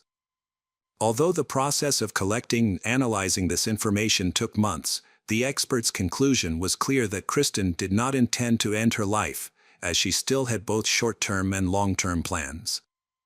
Legal proceedings related to this complex case were not initiated until September 2023, nearly 4 years after the incident. The defendant had clear motives, behaved suspiciously, and repeatedly lied during interrogation, but the initial conclusions of forensic experts were favorable to him. However, the prosecution now had another report that could potentially change the outcome of the case. When asked about the insurance claim web queries on his computer, Colby said it was possible his wife had filed a claim to get paid. However, the timing of the claim contradicts his statement, as his wife was confirmed to be at work at the time. The store's surveillance cameras proved it. When asked about the life-size doll he had purchased even before burying his late wife, along with other expenses, he said that he could not sleep alone and needed someone to be with him. He explained that he had purchased several other items, such as a console and a guitar, to help ease the sadness of losing his wife. The defendant's mother corroborated her son's testimony, vigorously defending him throughout the trial. The psychologist's conclusions about the victim's emotional state were crucial. This detailed assessment took time, but the results confirmed that Kristen did not intend to finish off herself. Important details regarding the angle of the bullet were presented in the autopsy report. In court, the jury was shown the weapon used and the angle at which the bullet struck the victim's chin. Although Kristen was right-handed, the injury suggested that she had either fired with her left hand or that a third person had held a gun to her head while she was asleep and fired. On November 20, 2023, the jury unanimously found Colby guilty on all counts. He was sentenced to life in prison, with the possibility of parole after 50 years. He has always denied his guilt, but all of his appeals have been denied. Notably, in this case, amendments to the medical report regarding the cause of death were never made. Hi everyone, thanks for returning. Let's unravel another perplexing mystery. The case of Elizabeth Arellano. Elizabeth Paula Arellano was born on August 16, 1987, in Fort Worth, Texas, USA. She grew up with two close sisters, Alessandra and Giovanna. Her biological father left and Elizabeth was very young and never contacted or cared for her. Later, her mother, Juanita, remarried Fidel. He adopted Elizabeth and her sisters, treating them as his own children. Elizabeth has a very good relationship with her stepfather, who always supports and helps her in everything. Elizabeth was a hard-working student and dreamed of becoming a doctor in the future. During high school, Elizabeth met and fell in love with Rudolph Ariano, a boy nearly 8 years younger than her. Although Elizabeth's parents felt a bit uneasy about this age difference, they did not interfere in their daughter's relationship because they saw Rudolph as a serious and trustworthy man. Shortly after graduating from high school at the age of 16, Elizabeth married Rudolph.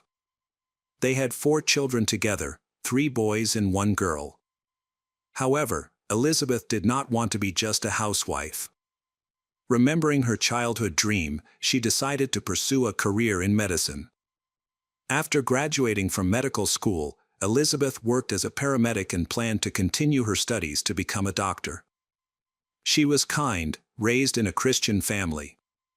She regularly took her children to church and taught them to love and care for those around them. Her family and friends commented that she was sensitive and always ready to help others. On the surface, her marriage to Rudolph seemed happy and stable. However, after 13 years of marriage, their relationship began to have serious problems. Previously, Rudolph had been jealous and tried to control his wife in everything. Over time, his behavior became increasingly unacceptable. In the spring of 2016, Elizabeth decided to leave home with her children and move in with her parents after witnessing her husband's jealousy once again. Although Rudolph tried to reconcile, Elizabeth was tired of his hot temper. She also did not want her children to witness the constant quarrels between their parents. Therefore, she boldly filed for divorce. Just a few days after Elizabeth left with her children and filed for divorce, she suddenly disappeared under mysterious circumstances. According to friends and family, Elizabeth had previously appeared very cheerful. To relieve stress from family problems and the divorce process, she decided to go out with her colleagues to a local club after work. On Friday night, April 15, 2016, Elizabeth, then 28 years old, went out with friends at a club. There, she danced and had fun but did not drink alcohol because she had driven there and planned to drive herself home. After midnight, around the early morning of April 16th, Elizabeth drove home. After parking her car, she called a friend who had gone out with her to let her know that she had arrived safely. However, after hanging up the phone, Elizabeth mysteriously disappeared without entering the house. The next morning, Juanita, Elizabeth's mother, was very worried when she discovered that her daughter was not home. Although she knew that Elizabeth had planned to spend the evening with her friends, her daughter should have returned home a long time ago. Elizabeth was not in the habit of going out without notice, and her car was still parked outside the house, indicating that she had returned from the club. When Juanita approached the car, she found that it was unlocked. The keys were still in the ignition, and Elizabeth's wallet and cell phone were on the seat. Leaving personal belongings in the car open like that was completely out of her daughter's habit, which made Juanita think that something bad had happened. Without hesitation, she immediately called the police to report her daughter as missing. The police believed that they could quickly solve Elizabeth's missing person case. They still hoped that she was alive because they did not find any blood or signs of a struggle in the car. However, the investigation was more complicated than expected. The first step was to reconstruct Elizabeth's itinerary on the night of her disappearance in detail to identify and interview witnesses. Police interviewed Elizabeth's friends and co-workers who had seen her that night. They confirmed the time Elizabeth left and said she had called back to say she had arrived home safely. Elizabeth's phone contained multiple calls and text messages from her ex-husband, Rudolph, that night, but she did not answer. When police questioned Rudolph, he said Elizabeth had promised to bring the children to his house that weekend. However, she had not contacted him since then, and he thought she had changed her mind. There were still some unclear points about Rudolph's alibi. Rudolph said he had been at a local bar that night with a friend, then went home to sleep around midnight. Several people at the bar confirmed seeing him there, but no one knew for sure where he went after he left. Rudolph claimed to have returned home. But since he lived alone, no one could corroborate this. So the police have not ruled him out as a suspect. Notably, Rudolph did not appear to be upset or worried. Although he and Elizabeth were in the process of divorcing after many years of marriage and having children, it was strange that her disappearance did not seem to affect him. A strange incident occurred the night Elizabeth went missing. A fisherman called the police to report what he had witnessed. He said that around 4:30 a.m., while fishing on a highway bridge, he saw a car stop. The driver pulled out a large object that looked like a person and threw it into the water. The object appeared to have a heavy object tied to it. Due to the distance and the darkness, the fisherman could not clearly see the details or the license plate.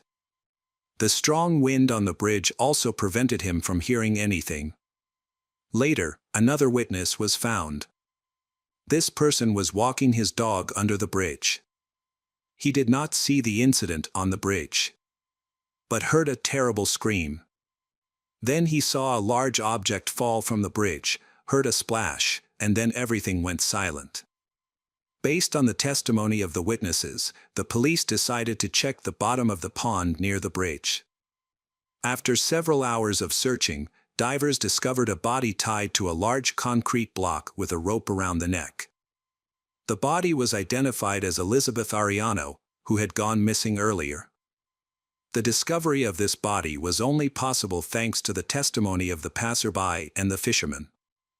Without their information, the body might not have been found or would have been discovered only after a very long time, because the weight of the concrete block prevented the body from floating to the surface. Initially, a hypothesis was put forward that Elizabeth had voluntarily ended her life due to family problems. However, details of how the body was discovered suggest it may have been a murder. However, this theory is not credible because it contradicts two important sources of information. First, an eyewitness reported seeing someone throw Elizabeth into the water. Second, her relatives confirmed that Elizabeth had many future plans and would never do anything to harm her children and parents. Elizabeth was still alive and a piece of concrete was tied around her neck and she was thrown off the bridge. This is supported by the results of the forensic examination, which showed that she had suffocated, and by the testimony of a man who heard her screams of despair as she was thrown off the bridge. However, many questions remain unanswered about this murder.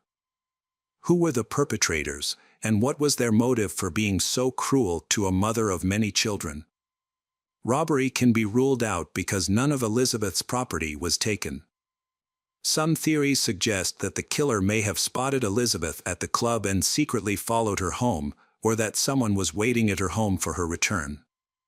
Her ex-husband, Rudolph, still insisted that he was asleep at his house on the night of the murder and had nothing to do with the crime, however.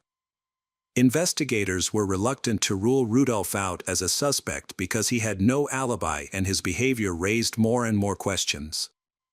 At the Elizabeth's funeral, he pretended to be sad. He cried by his ex-wife's coffin and said that he wished he had died instead of her or with her. His sister Elizabeth believed that his words were sincere. Rudolph also actively helped set up a charity fund to organize a farewell ceremony for his wife. However, after the funeral, when he was summoned to take a statement again, his attitude and behavior completely changed, as if nothing serious had happened in his life. After a thorough examination of CCTV footage along Elizabeth's final route, a car identical to Rudolph's was seen leaving her parents' home at around 3 a.m. A neighbor also confirmed seeing the car parked near the victim's home. Notably, the car was later spotted moving towards the bridge where she was thrown. This raised many questions. When the investigation found Rudolph's cell phone data from the night of the incident, more questions were raised. That night, he made several phone calls from different locations, near Elizabeth's workplace, then near her parents' home. He also sent several text messages to Elizabeth, trying to determine when she would be home, but received no response. Apparently, he was following Elizabeth and decided to wait for her at her parents' home. Eventually, with enough evidence gathered, the police arrested Rudolph as the prime suspect and took him to the station for further questioning. A key witness in the case was Elizabeth and Rudolph's eldest son. When shown the rope that had been removed from around his mother's neck, he recognized that he had seen and played with it in his father's backyard. He also remembered that there was a piece of concrete in the yard before the fence was replaced. Similar pieces of concrete were found in the trunk of Rudolph's car. The investigation revealed that Rudolph had waited for Elizabeth at her parents' house and kidnapped her before she entered the house. He forced her into the car, which had rope and concrete in the trunk. He then drove to the bridge to commit the murder. Rudolph Ariano was arrested 10 days after his ex-wife's body was found in the lake. Despite overwhelming evidence and witness testimony against him, Rudolph denied any involvement and insisted that he was home the night of the crime. For this brutal crime, Rudolph faced the death penalty.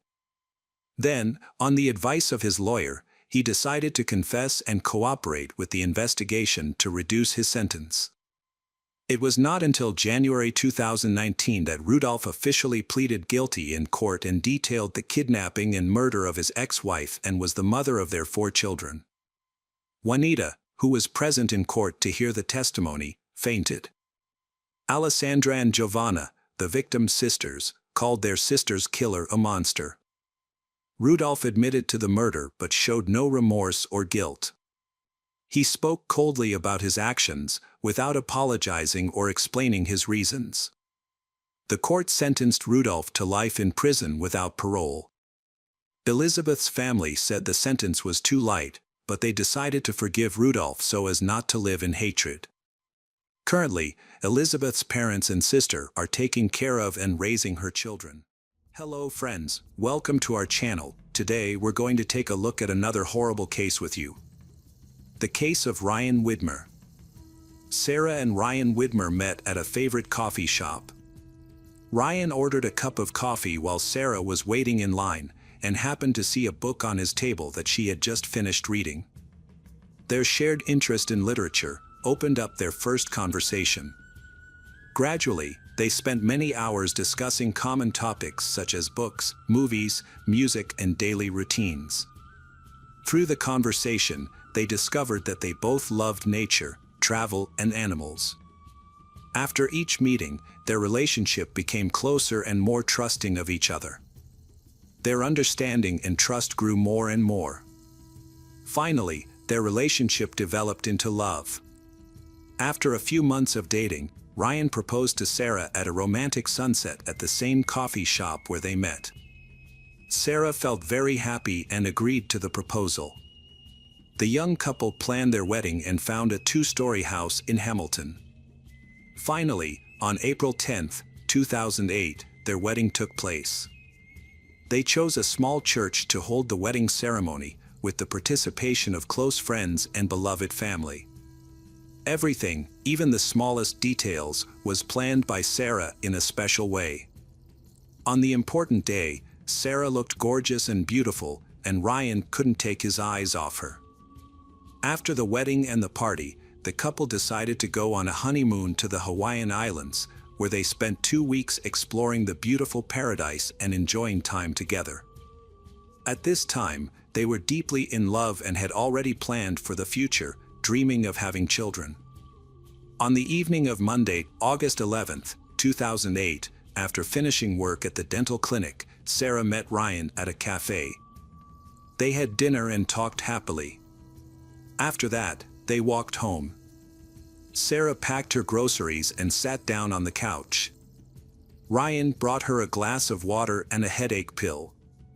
He gave her a bath, and they finished watching their favorite TV show together. Sarah went upstairs to the bedroom.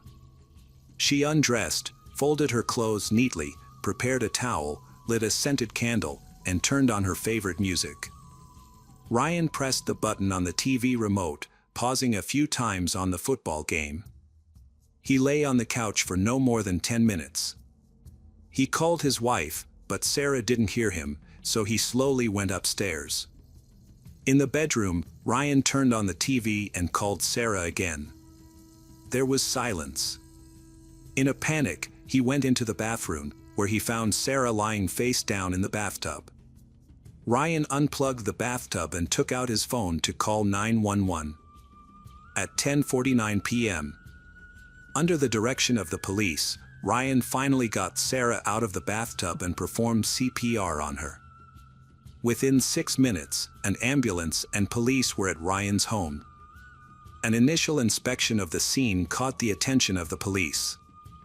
The bathroom was dry and clean, with no signs of water or scattered objects. Sarah was lying on the bedroom floor, naked, her skin dry. Only her wet hair suggested she had drowned. A paramedic performed CPR when there was no pulse.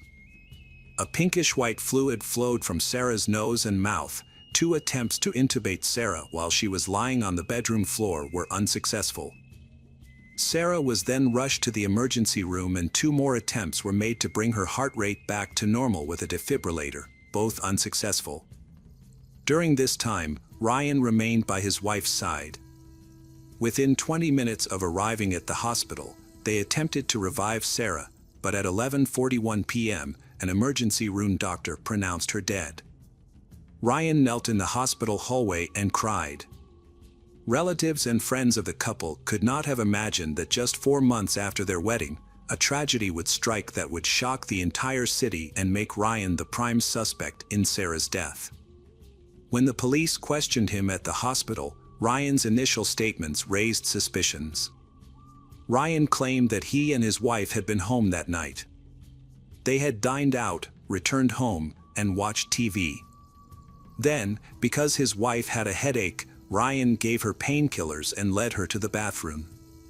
Some details in Ryan's statement did not match the emergency call records.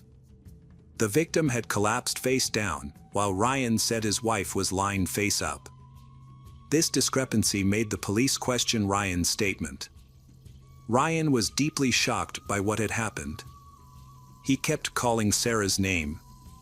Under pressure from the police, Ryan was forced to participate in the investigation to find out information about Sarah's death. He agreed to allow his house to be searched. Analysis of the medication Sarah had taken showed that it was a common painkiller commonly used to treat headaches and migraines. However, she had been taking a course of medication that altered her hormones and caused her to fall into an uncontrollable sleep. After searching the house, traces of blood were found on the carpet. During the investigation, the police discovered several signs that made them suspicious of Ryan's story. When they arrived at the scene, the bathtub and tiles were dry with no signs of water. No wet items, clothing, or other items were found in the house that could have soaked up the water. The autopsy revealed that Sarah had several injuries to her body, including bruises to her head, neck, armpits, and lips.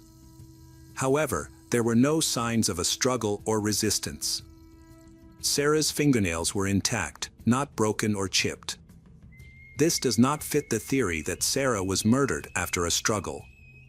Sarah's autopsy, conducted by Dr. Russell Appointment Grove, showed that she died of drowning.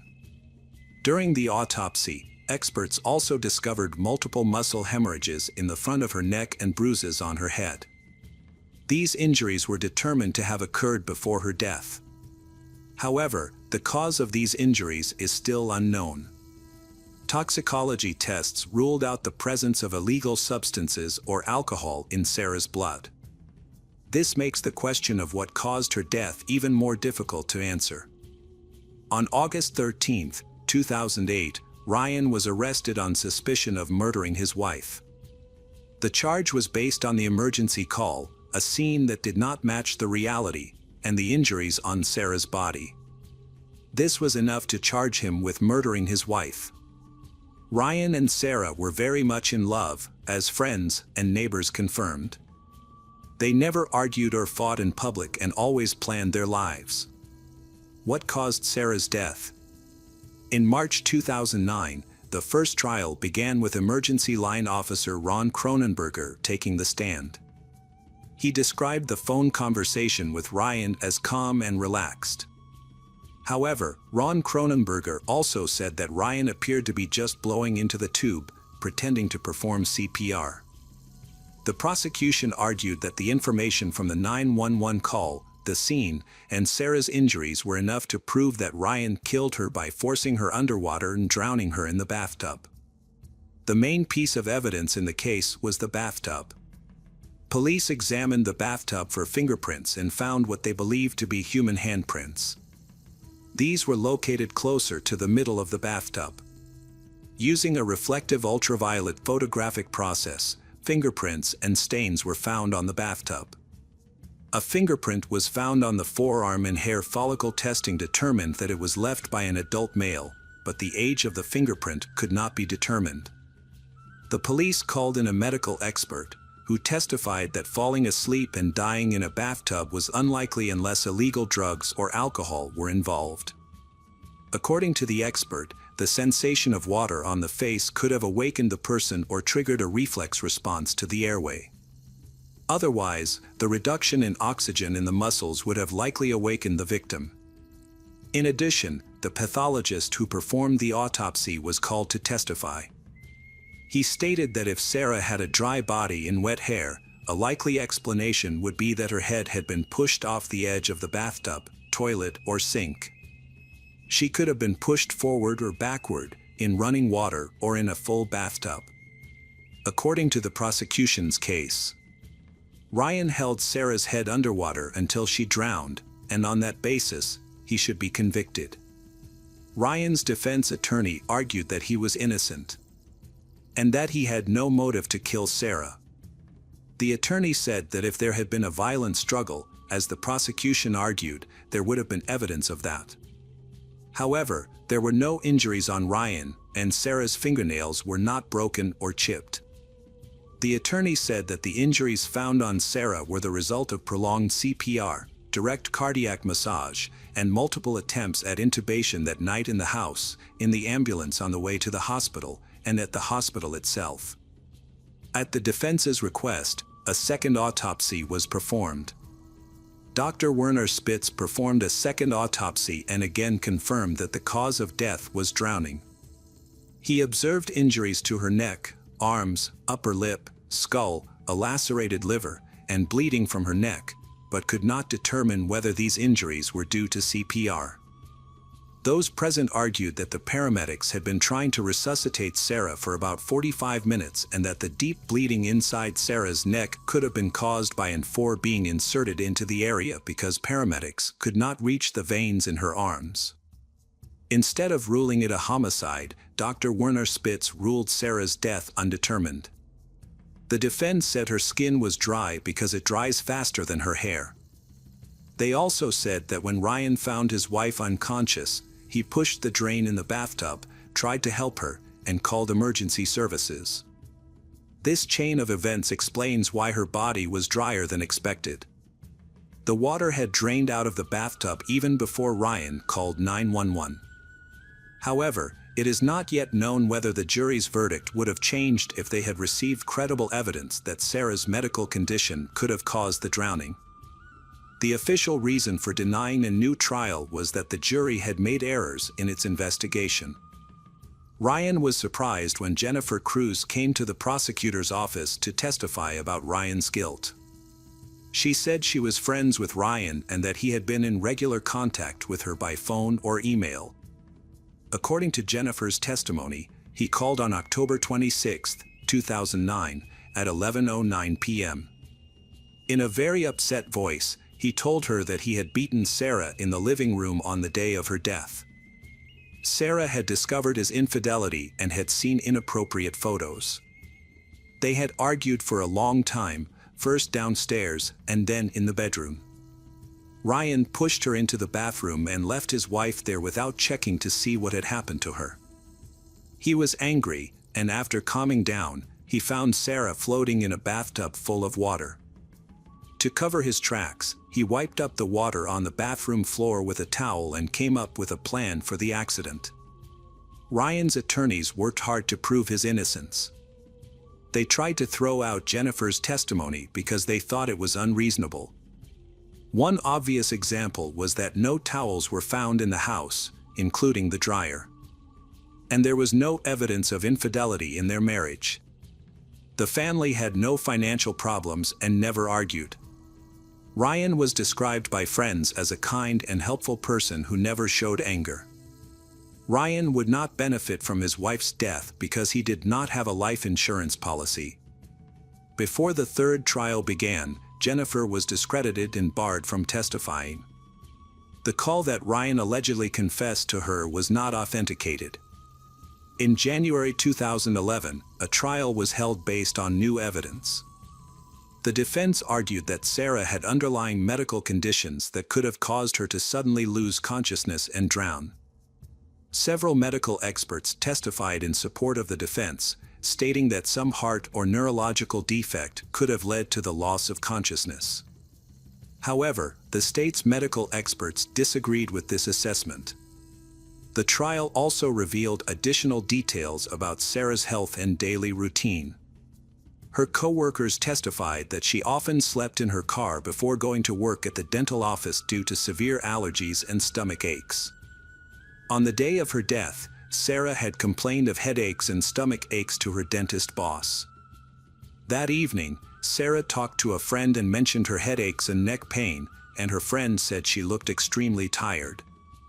Her ability to fall asleep quickly led her friends to think she might have narcolepsy.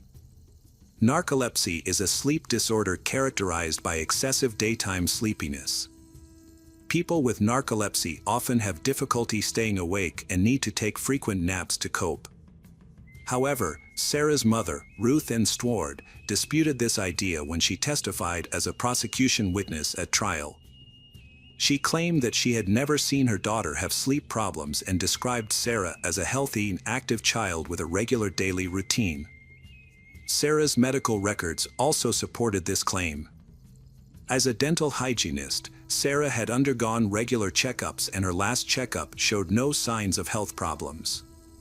In addition, other witnesses who claimed Sarah was excessively sleepy gave unconvincing testimony.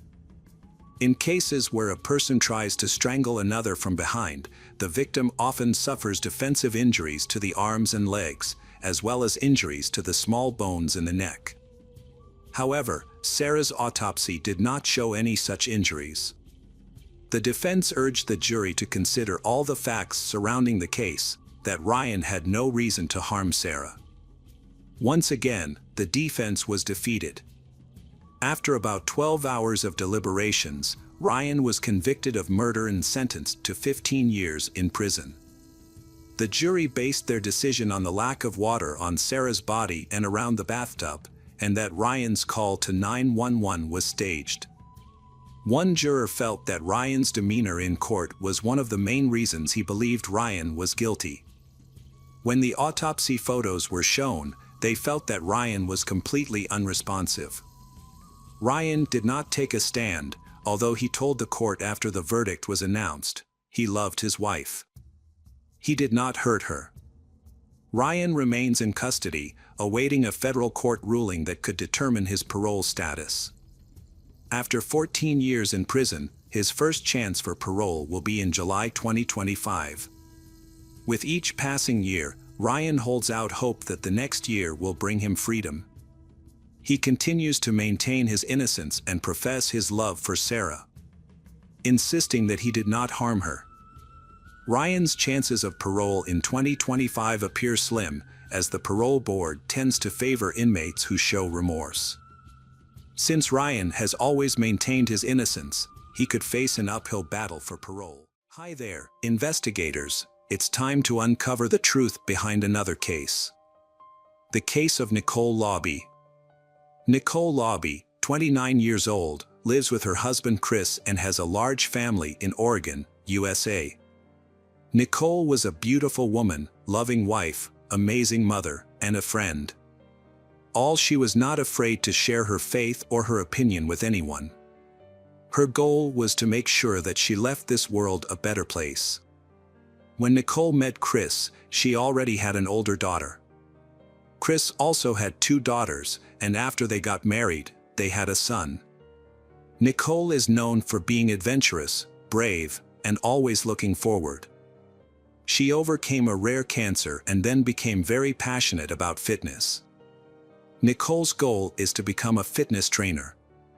Nicole recently started a new job, and no one thought she would be in danger at work. At about 5 p.m. on August 19, 2014, Portland Emergency Services received a call from a man reporting that a woman had been stabbed in the chest. The victim was still alive but had difficulty breathing.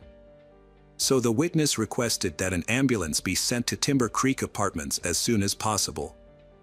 Police quickly arrived and spoke with the man who called 911, who gave more details about the incident. He said he and his wife were walking down the stairs of their apartment building to the parking lot when they heard screaming.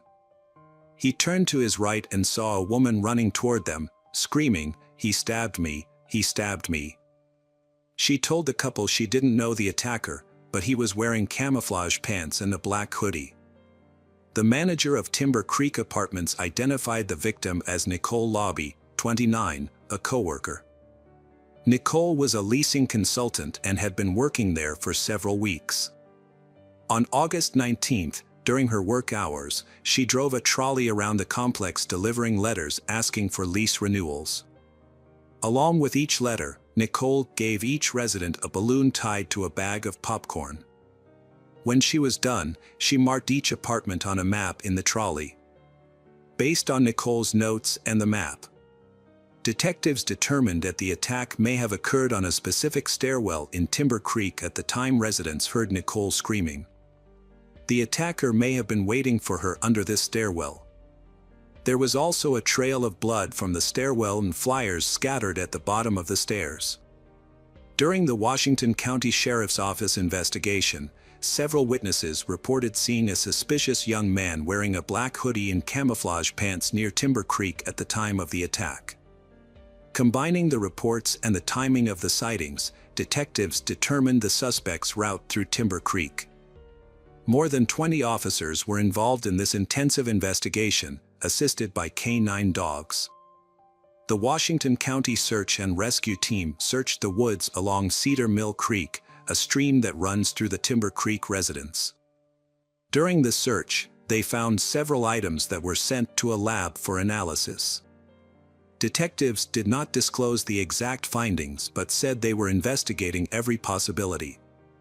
Investigators are trying to figure out what caused the attack, which took place in broad daylight at an apartment complex with more than 1,000 residents. They have contacted Nicole's husband, Chris Lobby, and informed him of the incident. The police took several steps to identify the attacker. It was not a robbery, and the attacker did not attempt to remove her clothing. This suggested that the motive for the murder might have been a personal dispute. This theory led detectives to her husband, Chris. Chris cooperated with the police and answered questions about his 4-year marriage to Nicole. Investigations revealed that he was at daycare picking up his son at the time of the attack. Therefore, Chris could not have been the attacker. Meanwhile, while interviewing residents at Timber Creek Apartments, the police found 2 more witnesses who saw a man wearing a black hoodie and orange pants. They saw this man, who had similar features to the suspect, running across the street without looking back. Around the same time the attack on Nicole took place, a hooded man was seen running toward the houses across from Timber Creek Apartments. Detectives, working with witnesses, drew up a sketch of the suspect and quickly circulated it throughout the city, even appearing on television news. The city urged anyone who recognized the familiar facial features to report the incident. Detectives also worked with informants to find clues about the killer. The sketch led to several leads.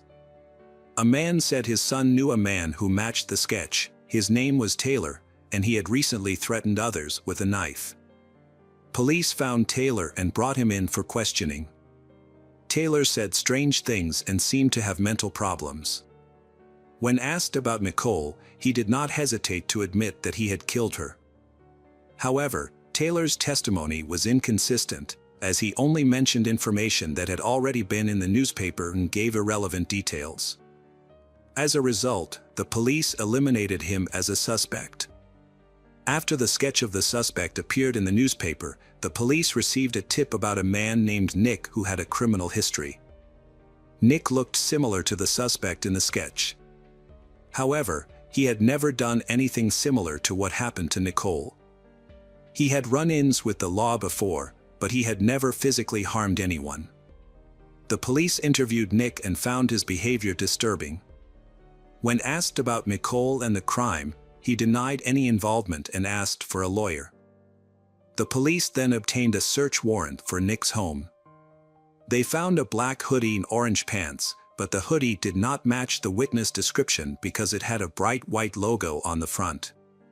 Nick's clothes were sent for analysis, but no evidence was found linking him to the crime. Nick's phone records also showed that he was not near the scene of the attack.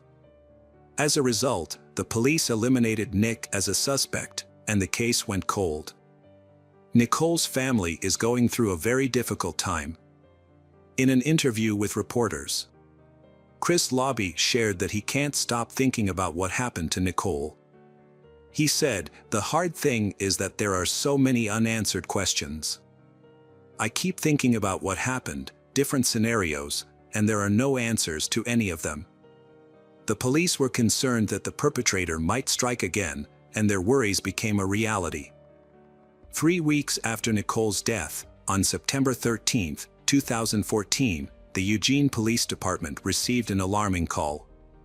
Eugene is a city about 100 miles from Portland. On that day, a resident was attacked while leaving a bar near Autzen Stadium. Heather Miller, 39, had gone to a bar near the stadium to watch the game. Around 8 p.m., when the game ended, Heather decided to go home. The streets were almost deserted. As she left the bar, she tried to call a taxi but realized her phone was dead. So she decided to walk closer to the stadium to catch one more easily. As she walked along the sidewalk, she noticed someone following her. As she crossed the street and turned around, she saw the man behind her was still following her. She walked faster but was suddenly hit in the back of the head, knocking her unconscious. When she woke up, she found herself face to face with her attacker, who had pulled down her pants in an attempt to sexually assault her. Heather tried to reason with her attacker. She said she had a daughter and begged to see her again, but he continued to beat her. Heather described that every time she spoke, she was punched in the face. Eventually, Heather realized that the only way to survive was to pretend to be dead. She closed her eyes and remained silent. When the attacker thought he had achieved his goal, he ran away. Despite the brutal beating, Heather found the strength to stand up and go out into the street. A minute later, a car stopped and the driver called 911. An ambulance arrived and rushed her to the hospital. Heather regained consciousness and spoke to a detective who arrived shortly afterward. At this time, neither of them knew that the attacker had been arrested at the police station. There was a park near the scene of the attack. A police officer on duty that night saw a man running, stopped him, and saw that his hands and shoes were bloody. The police arrested him and called a patrol car to take him to the station. Jamie Tinoco, 17, was young but had been noticed by the police many times. At the time of his arrest, he was on probation for illegal possession. Jamie had been using drugs since he was 12, and his parents had no control over him. Jamie had dropped out of high school since his freshman year and was arrested for driving without a license the day before the attack on Heather but was released shortly after. During questioning, Jamie confessed to attacking Heather. The man was completely calm and nonchalant, believing he had done nothing wrong. His actions led the Eugene Police Department to suspect that Heather was not his first victim. Police released his photo, hoping that other women affected by him would come forward. Soon after, detectives investigating Nicole Lobby's death saw a photo of Jamie released by Eugene Police. They believed Jamie matched the sketch of the suspect they had. Further investigation revealed that Jamie lived with his parents in Portland and that their apartment was across the street from Timber Creek, which further fueled their suspicions that he was involved in Nicole Lobby's death. Detectives questioned Jamie about Nicole's case, hoping that he would admit to assaulting her, as he had confessed to attacking Heather Miller. However, Jamie insisted that he had nothing to do with Nicole's death and refused to answer questions. Police needed to find evidence to link him to Nicole Lobby's death. As mentioned earlier, Jamie lived across the street from his parents at Timber Creek Apartments. As a result, the police obtained a search warrant for his parents' apartment. They found a black hoodie and orange pants in Jamie's room and sent them to a lab for analysis. However, the lab results were disappointing, with no trace of Nicole's DNA on any of Jamie's belongings, and the investigation seemed to hit a dead end. While there is no evidence to prove that Jamie killed Nicole, there is enough evidence to link him to the attack on Heather Miller. He did not deny his actions and seemed proud of being a young thug. At his trial in connection with the attack on Heather Miller, he smiled and said he had no remorse for his actions. Jamie had broken away from a group of delinquent teens on a trip supervised by the Washington County Juvenile Department. He followed Heather, attacked her from behind, and dragged her into the bushes near Atson Stadium. Heather said she still has nightmares and flashbacks and chipped her front teeth after the attack. She has had to find a new job. The injuries she suffered in the attack, including a broken nose, required reconstructive surgery to recover. "There's not a day that goes by that I don't think about what happened," she said in Lane County District Court. "I pray that Jamie will never have the opportunity to do this to another person and impact their life the way he impacted mine." Heather Miller held hands with two family members as she sat with more than a dozen supporters before reading her statement aloud. Jamie grinned in court as the victim recounted the horrifying details of the attack she endured. When the judge asked why Jamie was smiling, he replied that he did not know. The judge called Jamie's lack of remorse appalling and labeled him a danger to the community, then imposed the maximum sentence. Heather, comforted by friends and family after the hearing, said his behavior was disrespectful and unrepentant, and the judge's sentence was fully deserved. A courageous mother of two, Heather pleaded with the judge that Jamie would never have the opportunity to harm another person. She did not want him to think he had won and brought her down. So she kept her composure from the start. Although the defense tried to portray Jamie as a young man who had been affected by substance abuse for years, the judge noted that his behavior in court clearly reflected character issues. Jamie's lawyer asked the judge to sentence his client to 8 years and 4 months in prison, arguing that Jamie was remorseful for what he had done. However, Jamie did not apologize when the judge allowed him to speak.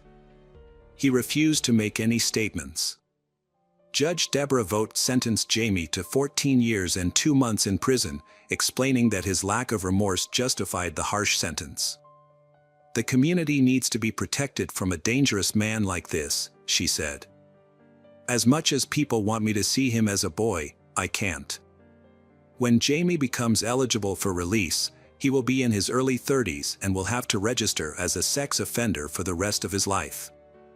As for Heather, her family said she is looking forward to starting a new job and being able to move on with her life. Meanwhile, investigators decided to take advantage of Jamie's ego to get him to confess. They questioned him about Nicole Lobby's death. The detectives told him that he would get more respect in prison if the other inmates knew that he was not only the coward who attacked one woman from behind but also the one who killed another. After a few minutes of silence, Jamie began talking about Nicole, saying that he didn't mean to kill her. He wanted to feel the sensation of stabbing someone, but he didn't mean to kill Nicole, just hurt her. He said that when he was walking from his apartment to Timber Creek, he saw Nicole park her car and bring a balloon to her second-floor apartment. As Nicole climbed the stairs, he hid behind the car, then ran up the stairs and stabbed Nicole when she turned around. Jamie said he chose Nicole because he thought she would be an easy target. When asked if he would try to force Nicole to have sex, like he did with Heather Miller, he casually replied, "Oh, I've thought about it. I would. Jamie said he didn't do it because Nicole screamed when she stabbed him, so he ran away during the reenactment. Jamie showed investigators how he escaped the scene. Chris Lobby said he was shocked to learn that his wife's killer was only 17. I have a 13-year-old daughter, he said. It's unbelievable and hard to understand that someone 4 years older than her could do this. The trial began in 2015. Despite confessing under questioning, Jamie has pleaded not guilty in court. His attorney argued that there was no DNA evidence linking him to the scene. I'm just asking for leniency for a 17-year-old boy with a serious mental illness who has the potential to change with treatment, defense attorney Robert Axford said. The defense's only witness was a psychologist who evaluated Jamie and determined he had symptoms of schizophrenia. However, a psychologist at Oregon State Hospital determined that Jamie had a personality disorder, not schizophrenia. His video confession and reenactment convinced the jury of Jamie's guilt. During his reenactment, he described details that only Nicole Lobby's attacker would know. During the sentencing phase, the jury had two options: life in prison without parole or life in prison with the possibility of parole in 30 years. The jury determined that there were no mitigating circumstances sufficient to impose a life sentence with the possibility of parole in 30 years. As a result, in 2017, Jamie Tinoco was found guilty on all counts. Jamie, then 20, stood in the Washington County courtroom between his two attorneys when Court of Appeals Judge Kirsten Thompson asked him if he had anything to say before she formally sentenced him to life in prison without parole. He put his hands down in front of his waistband, his mouth twitching slightly. I beg for forgiveness, Jamie said before sitting down. Chris Lobby, Nicole's husband, said Jamie's family came to see his family after the sentencing to express their condolences and apologize. But that's not the end of the story. In 2021, the Oregon Court of Appeals overturned Jamie's 2017 conviction. Juvenile law has changed since Tinoco was tried on a Measure 11 charge. Under the new reform, offenders between the ages of 15 and 17 are no longer automatically sent to adult court. The new law requires prosecutors to hold a hearing to decide whether juveniles charged with serious crimes should be transferred to adult court. If the case is retried, Jamie's attorneys could ask for a lighter sentence. The decision to overturn the conviction came as a shock to Nicole Lobby's family, who were not expecting it. Nicole's father, Rich Jones, said they will have to go through another emotional ordeal. Jamie remains in prison, but this is not the end of Nicole Lobby's case. Welcome back, detectives. Let's dive into another horrible case. The case of Autumn Taggart. In 2018, Autumn Taggart was a single mother living in Windsor, a city near the US-Canada border. She resided about a mile from the border that separates Michigan, USA, from Ontario, Canada, with her 9-year-old son, Gavin. On Saturday, June 9, 2018, Autumn, Gavin, and Chris Sherwin, Gavin's father and his Autumn's ex-husband, spent the afternoon together. Despite their breakup, Autumn and Chris had remained on friendly terms, prioritizing their co-parenting of Gavin to minimize the negative effects of their divorce. By the late afternoon, they went grocery shopping together. Afterward, which Chris drove Autumn and Gavin to the building where they lived on the 3rd floor. After saying goodbye, Chris returned home. Before bed, Gavin played video games with his mother. He had no idea later that night would turn into a terrifying nightmare. Later that night, while it was still dark, Gavin woke up to a strange noise. He opened his eyes to find an unfamiliar man standing next to his bed. The stranger instructed Gavin to close his eyes and go back to sleep. Then he left Gavin's room. Gavin heard his mother scream a minute later, and the sound sent a chill down his spine, filling him with a sense of dread. A few minutes passed, and eerie silence filled the air. His mother's screams had stopped, and he eventually drifted off to sleep. In the morning, Gavin got out of bed and rushed to his mom's room. The room was in disarray, with everything smashed and destroyed. His mom, Autumn, was lying motionless on the bed. At first, Gavin thought his mother was just sleeping, but the blood on her nose made it clear something was seriously wrong. As the devastating truth set in, that his mom had passed away, it shocked him. Gavin didn't want to believe it was true. Desperate to escape the pain, Gavin spent the morning playing video games and watching YouTube, trying to distract himself from the truth. However, as the day wore on, the emotions became too much to bear. In the afternoon, Gavin broke down in tears and knew he had to tell someone what had happened. Gathering his courage, Gavin went back to his mom's room, grabbed her phone, and texted his dad, Chris, on Messenger. With shaking hands, he typed out a message, telling his dad that Autumn wouldn't wake up.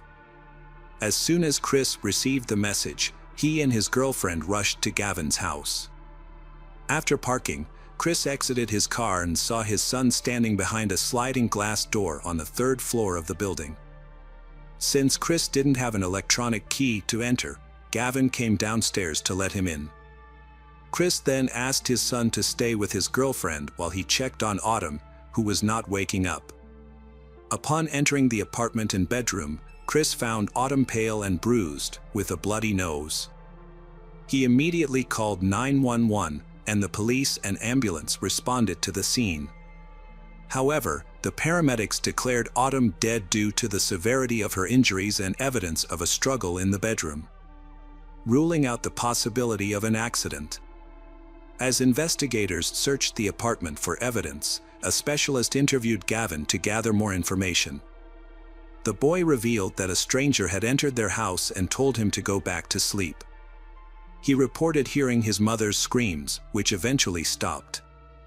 Gavin also described the man he saw in his room, recalling that the man was of average height, white, and had disheveled hair, appearing as though he had just woken up. The boy's testimony described the suspect as skinny but not extremely so. A forensic examination after Autumn's death concluded she died from strangulation, with visible signs of a prior beating and genital injuries.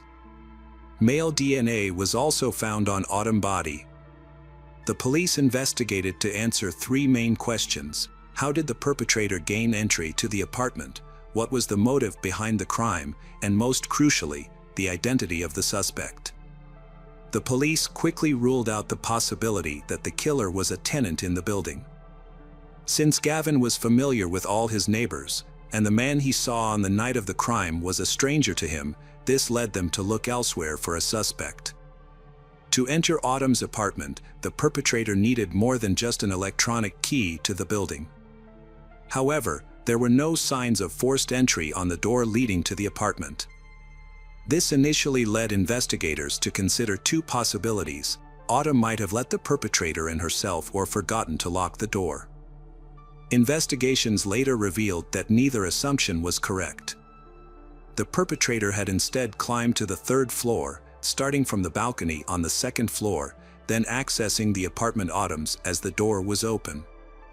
Along with a DNA sample, the police found fingerprints at the scene and sought to identify the owner. It was 12 days after the body was discovered that the police released the victim's identity in hopes of gathering tips from the public. Anyone with potential information about the case was asked to contact detectives.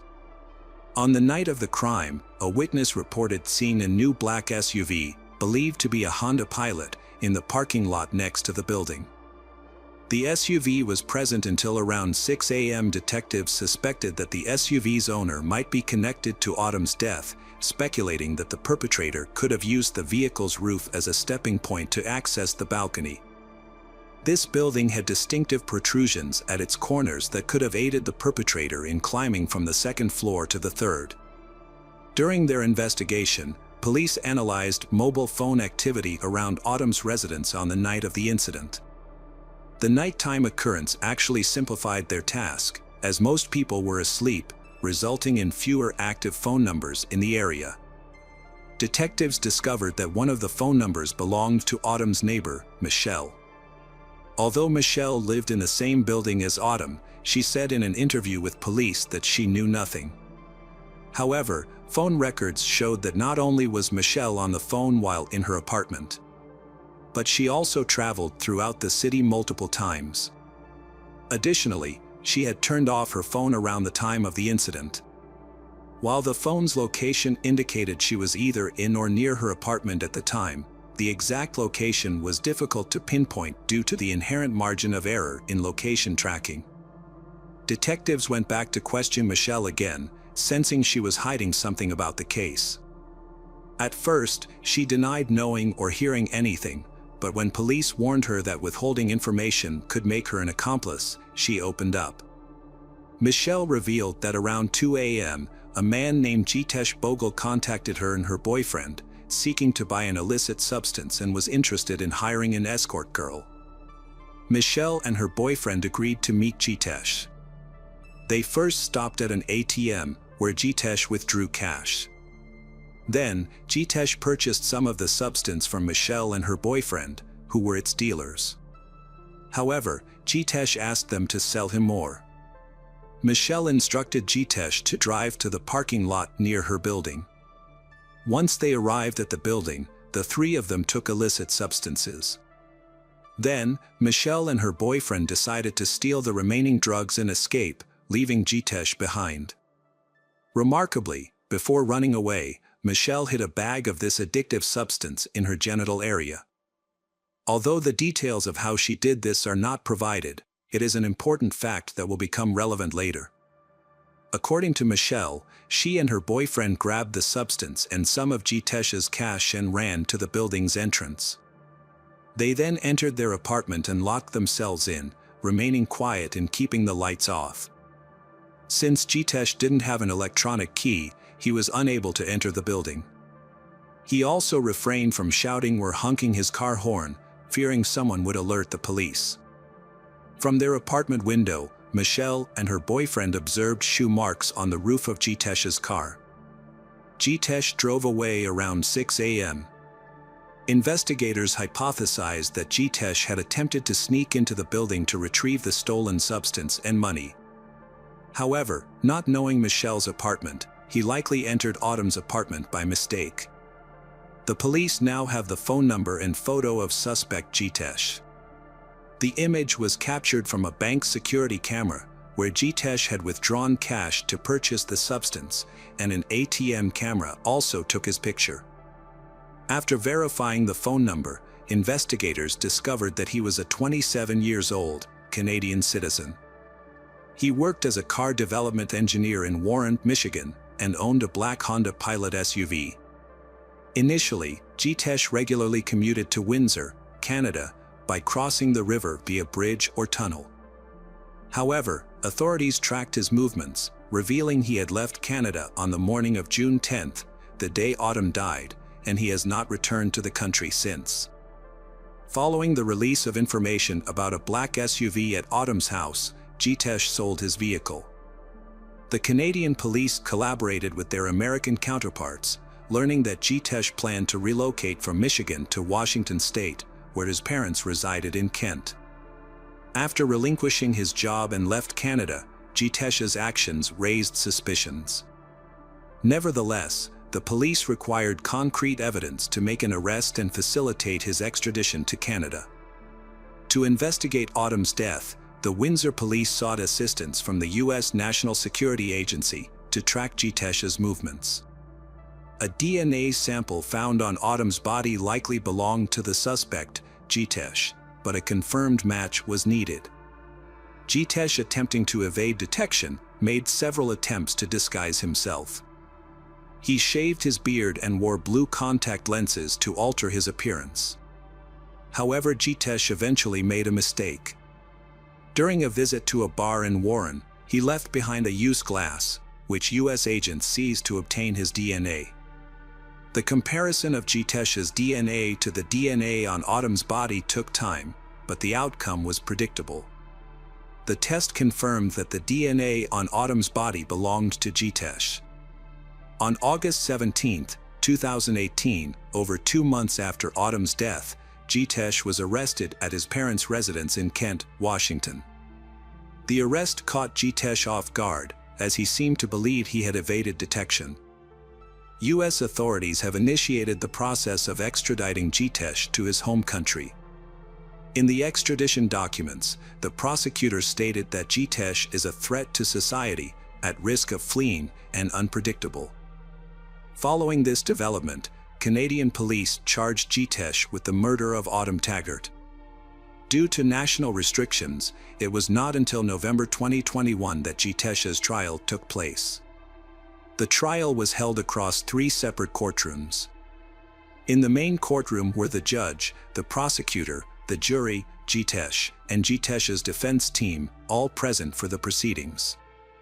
2 additional courtrooms were equipped with large screens to broadcast the trial to Autumn's family members and other attendees. During the trial, Jitesh pleaded not guilty to the first-degree murder charge. He claimed that Autumn's death was accidental. According to Jitesh, on the night in question, Michelle and her boyfriend stole money and an illicit substance from him. The incident upset Jitesh, prompting him to exit his vehicle and pursue Michelle. However, due to his intoxication from consuming a substantial amount of alcohol and substances, Jitesh's memory of that night's incident is very limited. He recalled entering Autumn's apartment after climbing onto the balcony. However, he claimed he mistook her for Michelle, someone he believed had previously robbed him, on he finding Autumn asleep in her bed. Autumn woke up and screamed, but Jitesh immediately ordered her to be quiet. However, she continued to scream, and in an attempt to silence her, he covered her mouth with his hand. Unfortunately, this action caused Autumn to suffocate. Jitesh later claimed that he did not realize he had caused Autumn death until her screaming stopped. He attempted to revive her with CPR, but it was unsuccessful. Additionally, Jitesh did not recall how Autumn sustained genital injuries or how he left her apartment. His lawyers argued that the crime was not premeditated, citing Jitesh's extreme intoxication and inability to control his actions as the reason. According to them, his actions, including covering Autumn's mouth to silence her, were not a deliberate to take her life. According to defense attorney Peter Thorning, Jitesh was too drunk to fully understand the consequences of his actions. Peter emphasized that Jitesh's behavior could be attributed to his intoxication, and that the tragic outcome was unintentional, stating, "Sometimes terrible things happen without us intending the result, and that is what happened in this case." The lawyers pointed out a crucial aspect of the case: there was no evidence that Jitesh had engaged in intercourse with Autumn. This detail is significant, as it could impact Jitesh's sentence. Although Jitesh's DNA was found on Autumn's body, it was not seminal fluid. The lawyers argued that the appearance Jitesh's DNA could be the result of cross-contamination, where DNA is transferred from one surface to another. This could have occurred through the gloves of a forensic expert, for example. Jitesh's lawyers attempted to prove that John Lort, who worked in the forensic unit during the investigation, mishandled evidence and accidentally transferred their Jitesh's DNA to Autumn's body. John Lort's responsibilities included photographing the crime scene and collecting evidence that came into direct contact with Autumn. The defense lawyer, Peter Thorning, suggested that John Lort may have caused cross-contamination by rotating the body on the bed sheet, which was seized as evidence. This action could have resulted in the transfer of DNA or fluids between the body and the sheet. During cross-examination, John Lort testified. Peter Thorning asked John Lort if he had received proper training to work as a forensic identification expert. John Lort replied that he had taken precautions to prevent cross-contamination by changing gloves between handling each piece of evidence and using his camera to take photographs. John Lort searched Autumn's room for fluids such as urine, saliva, and semen. The reason for this search is that the likelihood of a sexual assault is higher when the victim is female. During the trial, John Lort testified that he found no indication of a sexual assault based on his search for fluids. John Lort stated in court that his investigation did not reveal any signs of a sexual assault on or around Autumn's body. He also did not find any evidence of a struggle. According to John Lort, a typical struggle usually leaves behind signs such as forced entry, tampered locks, or blood spatter, but none of these indicators were found at the crime scene. In contrast, the prosecutor offered a different perspective. Referencing a past instance where Michelle hid a substance in her genital area, the prosecutor suggested that the defendant knew about this and searched Autumn's body in the same area. He claimed that even though Jitesh used his hand, the act was still a form of assault. The prosecutor expressed strong disapproval of Jitesh's actions. During questioning by the prosecutor, Jitesh was asked why he did not immediately call 911 when Autumn stopped breathing. Jitesh responded, he disagreed, although the context of this response is unclear. Jitesh expressed his fear that the police would not believe him if he reported what happened. During his testimony, Jitesh admitted that he had limited recollection of the incident that transpired in Autumn's room. However, he specifically remembered performing CPR on Autumn after she stopped screaming, which involved administering 15 chest compressions and 3 rescue breaths. The prosecutor questioned Jitesh's claim that the strangulation of Autumn was accidental.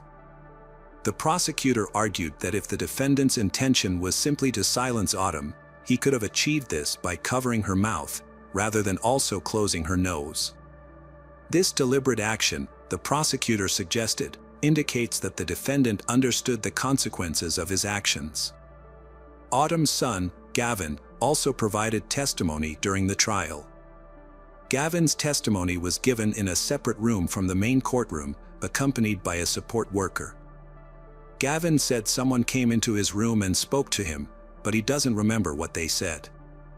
The person stood close to him, but they didn't touch him. After they left, Gavin heard his mother screaming in the distance. This part of the experience felt like a dream, but eventually it stopped and he fell asleep again. And he woke up in the morning. The next morning, Gavin went to his mother's room and found it in disarray. Everything was knocked over, broken, or destroyed. At first, he thought his mother was just sleeping, but then Gavin noticed blood on her nose and realized that she was actually dead. He was in shock and couldn't process what he was seeing. Despite feeling overwhelmed, Gavin tried to cope with the situation by carrying on with his day as usual. Gavin recalls spending part of that day playing games and watching YouTube videos. It wasn't until later in the day, June 10, 2018, that he finally mustered the courage to send a message to his father using his mother's phone. He couldn't keep what had happened to myself any longer and needed to tell someone. Chris Sherwin, Autumn Taggart's ex-husband and the father of Gavin, testified about his last contact with her. He received a text message from her around 12:30 a.m. on June 10th. When he sent another text message the next morning, there was no response. This is when he began to worry. Later, he received a text message from Autumn's phone, which turned out to be from their son. A copy of these text messages was presented in court for the jury to examine. On December 1, 2021, a 12-member jury found Jitesh Bogle of first-degree murder, but they did not find sufficient evidence that he had intercourse with Autumn. On January 5, 2022, the court sentenced Jitesh Bogle to life in prison with the possibility of parole after 25 years. Jitesh appeared in jail via video, dressed in an orange jumpsuit and wearing a black mask. He sat with his back against a wall, away from the camera. When the judge asked if he wanted to say anything, he expressed his feelings of sorrow and remorse. Jitesh said, he find it difficult to put into words the sorrow and remorse he feels. Welcome back, detectives. Let's dive into another horrible case. The case of Cassie Farrington. Cassie was born on December 22, 1990, in Virginia. She was the second of 4 children to Chuck and Darlene Brooks. Cassie excelled academically and was an active student, she becoming a member of the National Honor Society and participating in sports. Her initial goal was to pursue a career in medicine. However, when Cassie turned 16, her life drastically changed. She became pregnant, which led her to change her future goals and plans. Several major changes in Cassie's life occurred in the next month. Cassie graduated from high school, gave birth to a baby, married Bradley Farrington, and moved out of her parents' house, all within a brief period, just 1 month. Several years later, she had another child. But over time, her family relationship began to deteriorate. Ultimately, the marriage ended in divorce. Despite this, she persevered, raising her 2 young children in Silver City, a small town with a population of about 10,000. At 22 years old, she worked as a nurse at the local hospital and rented a place from a coworker. As she turned 23, Cassie entered into a new relationship with a man named David Barry. He bonded quickly with her children, and she felt grateful for the way things were going good. Rather than rushing into things, they focused on building a life as a family unit.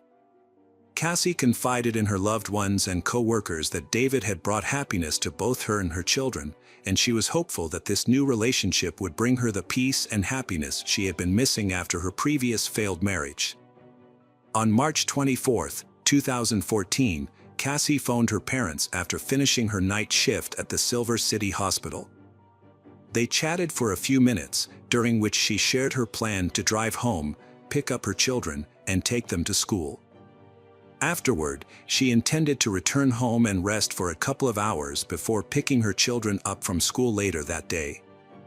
School staff called Cassie's parents when they couldn't reach her. Her children had finished their classes, but Cassie hadn't shown up to pick them up. Cassie's mother tried calling her, but there was no answer. Thinking Cassie might have overslept after a night shift, her mother asked Cheryl, her landlord, to check if Cassie was home and if she was okay. Cheryl went to the house and knocked on the door, but no one answered. She then walked around the house and peered through the back door window, noticing water pouring from the bathroom into the kitchen. She knocked harder on the door and shouted Cassie's name, but still got no response. With her own key, Cheryl unlocked the door and entered the house. The sound of running water was louder and more distinct. As she walked across the wet floor towards the bathroom, Cheryl called out Cassie's name, her voice shaking slightly. Then she saw Cassie. Cheryl, a coworker and friend of Cassie's, discovered her lifeless body in the overflowing bathtub. She was lying face down, wearing a house robe, as water continued to pour out. Despite Cheryl's first aid skills, she realized that Cassie had been dead for a few hours, as rigor mortis had already set in. This made CPR impossible. Cheryl immediately called 911 to report the incident. She then broke the devastating news to Cassie's parents over the phone, informing them of their daughter's passing. As Cheryl waited for the paramedics and police to arrive, she took a moment to inspect the house. She noticed that the second bathroom, located elsewhere in the house, also had an open faucet with running water. However, the hub there had an overflow protection, so the excess water wasn't running onto the floor but going down the drain. Cheryl also observed that the towel rack in the bathroom had been pulled off the wall and was lying on the floor. Upon receiving the news, Chuck and Darlene, Cassie's parents, were devastated. They stopped everything they were doing and traveled from Arizona to Silver City. Within a few hours, they arrived at the house, where their daughter's body had been found. The police were already on the scene, investigating the circumstances surrounding Cassie's death. The officers observed that there was no sign of forced entry into the house, as all the locks were still in place, the windows were closed, and the glass was intact. Additionally, valuables in the house were still intact, so the possibility of robbery was unlikely. The local sheriff questioned Chuck and Darlene, asking if Cassie had any intention of committing suicide and if she had any reason for doing so. However, Chuck and Darlene firmly dismissed this idea and declared that there was no way Cassie would do such a thing. The police chief repeatedly told Cassie's parents that she had likely taken her own life, as if he was trying to convince them of that fact. However, Cassie's parents found the police investigation to be rushed and confusing. Normally, the scene of the case is thoroughly examined and investigated, a process that can take several days. In Cassie's case, the police left the scene just a few hours after her body was found, and they informed Cheryl that she was allowed to enter and use the house. This worries Cassie's parents, and they decide to investigate the house themselves.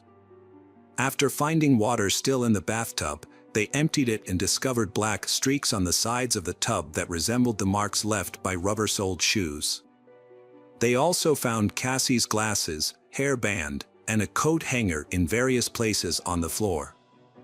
Cassie's parents were even more suspicious when the police didn't take the time to search the house for fingerprints. They suspected that the authorities might be trying to close the case quickly without thoroughly investigating it. It wasn't until they contacted the district attorney's office that the police appeared to put in more effort. However, they were still unable to close the case due to the findings of the medical examiner. The autopsy report showed that Cassie had several bruises on her body, particularly around her neck. The examiner concluded that her death was a homicide. However, the investigation had difficulty by the property owner having cleaned up and made some repairs after the incident. This meant that the original crime scene had been disturbed, which could impact the investigation's progress. Cassie's parents were met with silence from the police as the months went by. The police did investigate David Barry, a man Cassie had been seen before her death, but he was quickly ruled out as a suspect due to a solid alibi. However, as time passed, Cassie's parents grew increasingly frustrated with the local police, feeling they were not doing enough to solve the case. Their concerns led Chuck and Darlene to request a meeting with the chief district attorney to voice their dissatisfaction with the handling of the investigation, specifically with Detective Jose Sanchez. After reviewing the case file, the district attorney agreed with the parents, finding that Jose had made numerous errors. As a result, Jose was removed from the case and a more experienced detective took over. From the start, Cassie's family and friends suspected her ex-husband, Bradley Farrington, was responsible for her death. At the time of Cassie's passing, Cassie and Bradley was entangled in a heated custody battle over their children. And Bradley stood to gain the most from Cassie's death, because he will win custody of the child. Bradley Farrington is a former Silver City police officer who had just retired a few months before Cassie's death, and his good relationship with investigators kept him from being considered a suspect. However, Bradley had a clear motive for the crime and possessed the necessary knowledge to destroy evidence. He was well aware of police procedures and how to cover his tracks.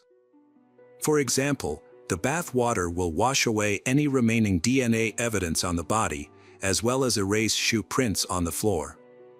Given Cassie's familiarity with Bradley, it's likely that she would have opened the door for him.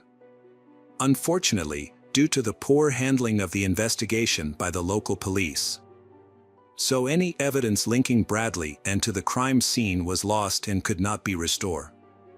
The only remaining way to hold Bradley accountable is through eyewitness testimony. Cassie had told her parents about their family being abused by Bradley, and that he often acted arrogant because he was a police officer. Cassie lived in constant fear, and Bradley's friends were police officers and she couldn't turn to them for help. She had confided in co-workers about Bradley's threats, including the ominous threat that he would make her disappear without a trace. Tragically, her life was cut short, and she was found dead on March 24, 2014. 19 months later, on October 23, 2015, 28-year-old Bradley Farrington was arrested in connection with Cassie's death. Although Bradley was a suspect, the local police mishandled evidence, leaving none that directly linked him to the crime. As a result, the judge made a decision permitting previously recorded statements from Cassie to be used as testimony during the trial. During the trial, multiple witnesses testified, including Cassie's parents, friends, and co-workers, to whom she had confided about the abuse she endured at the hands of Bradley. Notable among the witnesses was Dr. Michael Hunter, a renowned forensic expert from San Francisco. With over 20 years of experience, Michael presented the jury with autopsy photographs and concluded that Cassie likely died from strangulation. Cassie had injuries to her neck, which supported that conclusion. After a warrant was issued for Bradley's arrest, Jose Sanchez, who initially handled the case, appeared in court. Jose claimed he had never considered Bradley Farrington a suspect because there was no reason to, and also testified that no fingerprints of Bradley were found at Cassie's home. The crime scene was unusually clean, Jose said.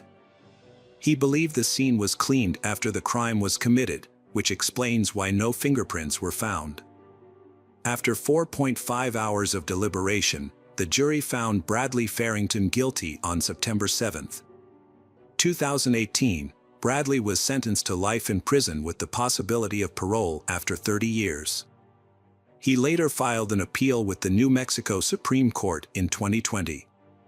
Bradley appealed his conviction, claiming the trial court erred in allowing Cassie's co-workers, friends, and family members to testify in court.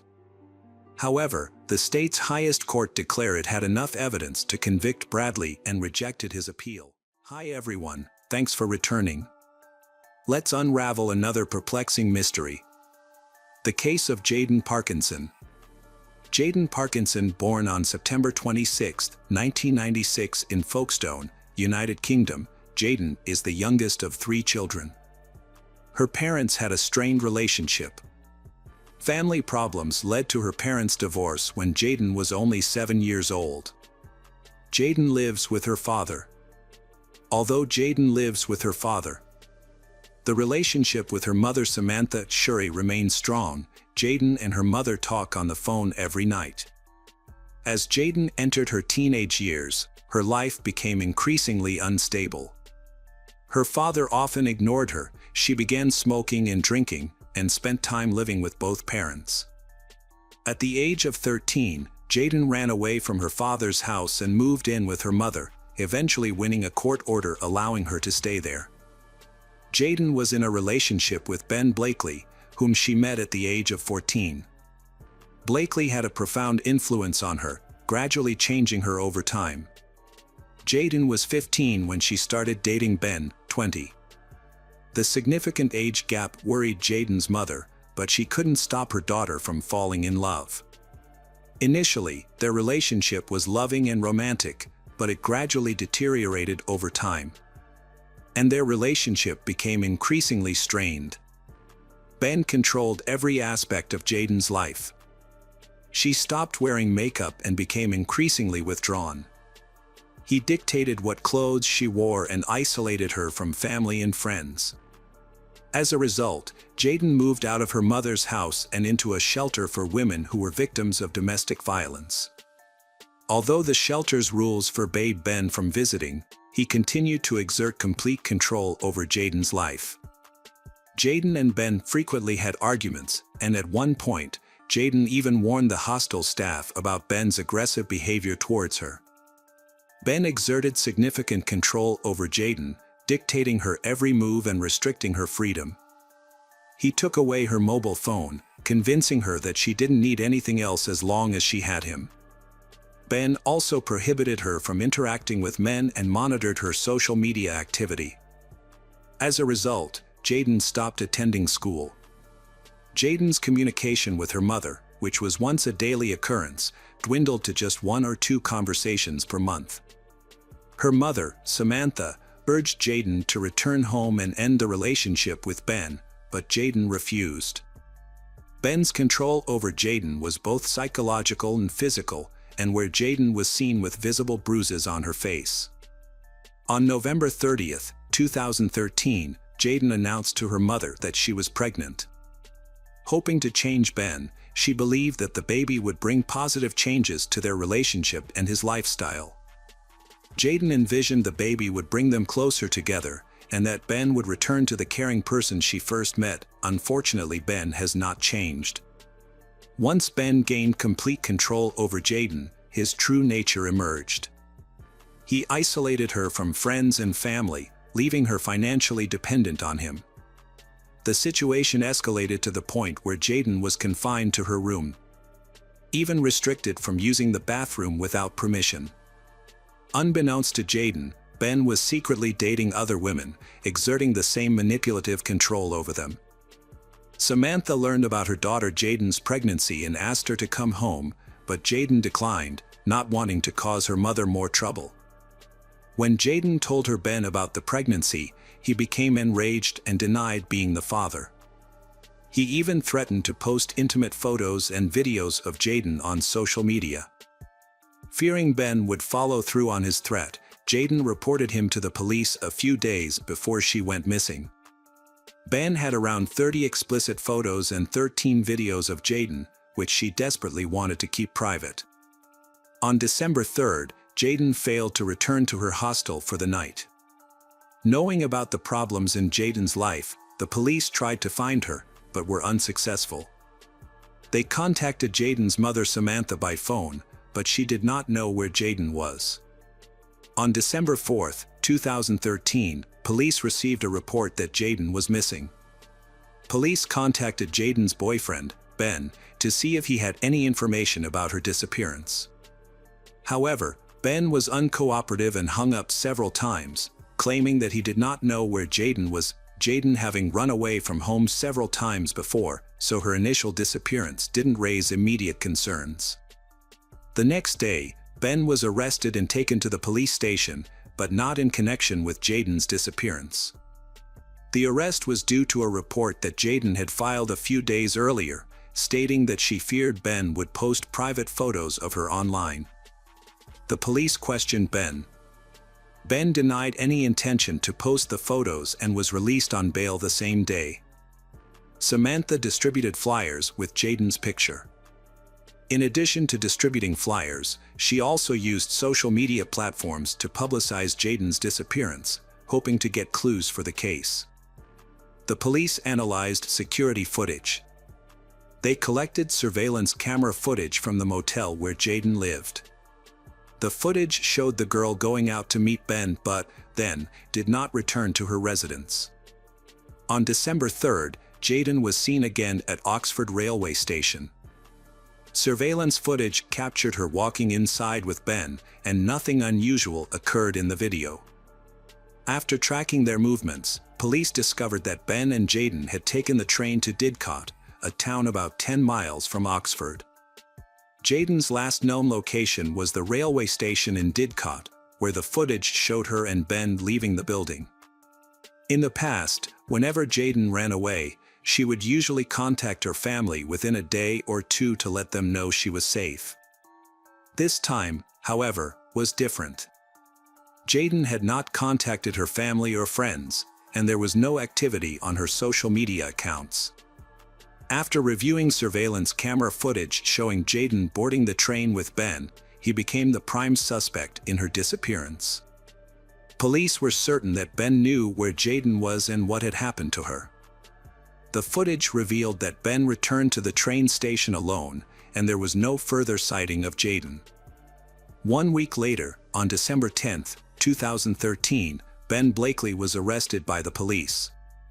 Police wanted to question Ben to find out what happened to Jayden after they left the train station in Didcot together. At that point, the police had not ruled out the possibility that Jayden might be hiding of her own free will or that Ben might be holding her. During the interrogation, Ben displayed confidence. He claimed to have no knowledge of Jayden's whereabouts. According to Ben, he and Jayden had broken up, and she was now in a relationship with someone else. Ben suggested that the police should focus on speaking with Jayden's new boyfriend, as he believed this person might have more information about her disappearance. Ben appeared indifferent to Jayden's situation, saying that the fact that they had broken up and Ben had a new girlfriend made her situation irrelevant to him. He suggested that the police check Jayden's social media accounts to gather information about her recent activities and interactions. Ben Blakely was arrested on suspicion of kidnapping and murder, despite Jayden still being missing. The police interviewed Jayden's friends to see if she might have gone to a safe location, but they found out that Jayden had distanced herself from her friends after she started dating Ben. As a result, no one knew if she had a place to hide. During the search for Jayden, a taxi driver from Didcot provided vital information to the police. On December 4th, at around 1 a.m., the taxi driver picked up a passenger on a dirt road. The passenger, a young man with a large, heavy suitcase covered in mud, needed help lifting the suitcase into the taxi.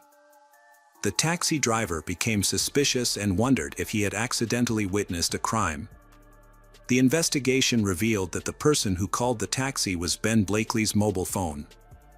When questioned further, Ben refused to answer any further questions. Analysis of his phone location records showed that Ben had visited a number of locations in Didcot, including a disused rural shed where a taxi had picked him up that night.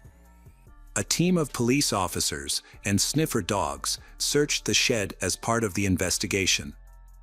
It was also discovered that Ben and Jayden had visited the shed earlier. Police found a bracelet matching Jayden's near the scene.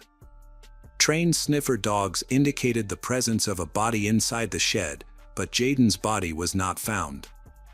This led police to suspect a large suitcase was involved when Ben got into the taxi. Police have appealed to the public for assistance, asking anyone who saw a man carrying a large suitcase in rural Didcot to come forward. Meanwhile, officers have conducted interviews at nearby homes to gather more information. Footage from the train station showed that Ben and Jayden were not carrying suitcases, which led police to wonder where Ben got the suitcases. It is also possible that the man described by the taxi driver was not Ben. On December 14th, police discovered that Ben Blakely's grandmother, grandfather, and younger brother Jake lived near the abandoned warehouse. When police visited Ben's grandmother, she later explained that Ben had taken a suitcase from her a few days earlier. He had arrived in a hurry, dumped the contents of the suitcase on the floor, and left without explanation. Ben's grandmother said he returned home 2 days after Jayden went missing and threw his mountain bike into the shed. However, the bike was dirty when he returned. She also reported that 2 shovels were missing, only to reappear later, covered in a thick layer of dirt. The presence of the 2 shovels raised questions about Ben's intentions and the potential involvement of an accomplice. Notably, Ben and his younger brother Jake Blakely, 17, were also acquaintances of Jayden. Witnesses reported seeing Ben and Jake riding mountain bikes together. As the investigation began, police found sufficient cause to suspect Jake of being involved in the crime and subsequently arrested him. The suitcase that Ben had returned to his grandmother's barn was sent to a laboratory for analysis to determine if it contained Jayden's DNA. Based on the available evidence, police developed a theory that Jayden was killed in an abandoned barn, then placed in the suitcase and moved to another location for burial. However, searching for Jayden's body in the vast field surrounding Didcot seemed challenging. To help narrow down the search area, the police used aviation to aid in the investigation and estimate the likely location of Jayden's burial site. Through aerial photography, police identified 10 locations with significant recent changes in soil surface. The police initially examined several sites but found no leads on Jayden's body. Before they could inspect all 10 locations, a new lead emerged when Jake Blakely began cooperating with police. He directed them to check his uncle's grave at a local cemetery in Didcot, near All Saints Church. This cemetery was one of the original 10 locations, although it was considered a low priority due to the common occurrence of soil changes in cemeteries. Police secured the cemetery after receiving information from Jake Blakely, who suggested that Jayden's body might be buried in his uncle's grave. This method of concealment had never been seen by police before. Jake and Ben's uncle reportedly died in 2006. The new developments in the case have attracted widespread media attention, as this is the first case in the country where a victim's body was concealed in an existing grave. A tent was set up in the cemetery to facilitate a forensic examination. Following this setup, Jaden's family received devastating news. Her body had been found in the grave of Ben and Jake Blakely's uncle. The body was found without clothes, and no jewelry was present. Forensic experts discovered evidence that Jaden had been severely beaten before her death.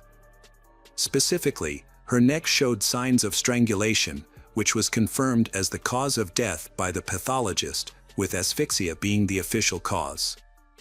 While in prison awaiting trial, Ben Blakely changed his defense strategy, and he and his attorney drafted a confession letter stating that Ben was indeed responsible for Jaden's death. However, he maintained that the act was not intentional. According to his testimony, a heated argument led him to push Jaden, causing her to fall from a bridge near an abandoned warehouse. Ben tried to revive Jaden but was unsuccessful. He initially buried her in another location.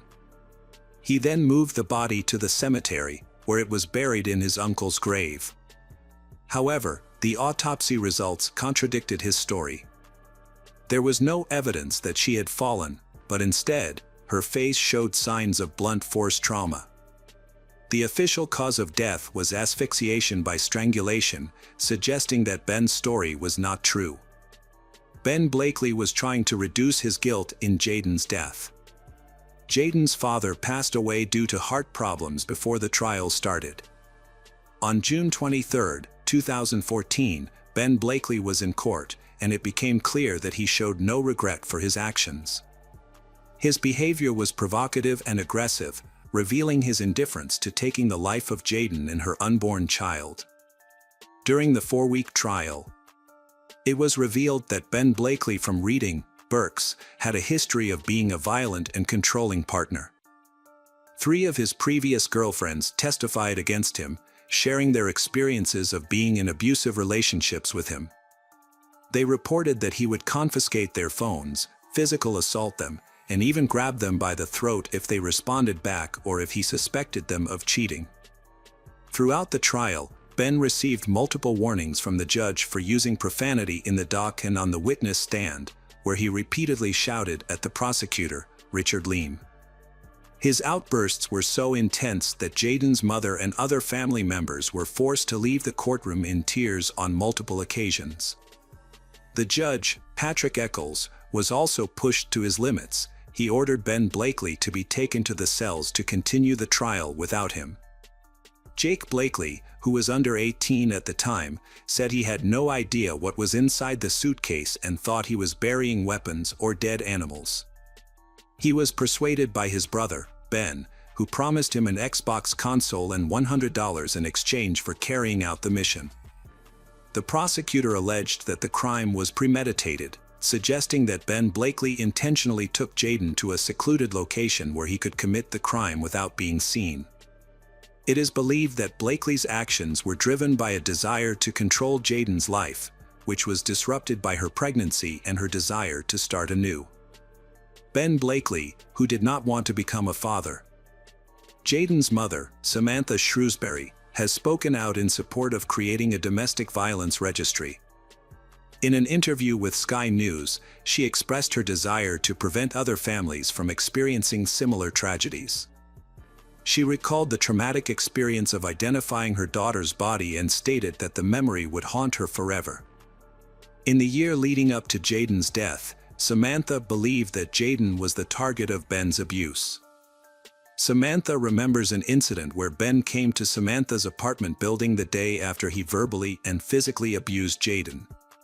He managed to enter the building and banged on the door, demanding to see Jaden. Samantha refused to let him in, and in response, he spat on Samantha before leaving. That same day, Jaden went outside to smoke, and unfortunately, Ben found her. Samantha did not see or hear from Jaden for the next 2 weeks. During that time, Samantha assumed that Jaden had gone to Ben's house. As a result, it became difficult to contact Jaden because Ben had destroyed her phone or SIM card. Despite his horrific behavior, which included burning, beating and starving Jayden, Ben remained in denial about his true nature. The jury deliberated for 20 hours before returning their verdict. Ben Blakely was found guilty of willfully murdering Jayden Parkinson. The judge told Ben Blakely that he took 17-year-old Jayden Parkinson to a remote area near Upton, where he strangled her to death. The judge also noted that Ben's behavior towards Jayden was marked by irrational jealousy, physical abuse, and emotional manipulation throughout their relationship. The judge found that Ben Blakely had taken control of Jayden's daily life. To isolate her, he took away her phone and restricted her movements while she was in the boarding house, even to the point of not allowing her to use the toilet, forcing her to urinate in plastic bottles. Despite Ben's abusive behavior, Jayden fought to leave him. Jayden finally found the courage to end their relationship last November. Ben threatened to share intimate photos of the two of them publicly.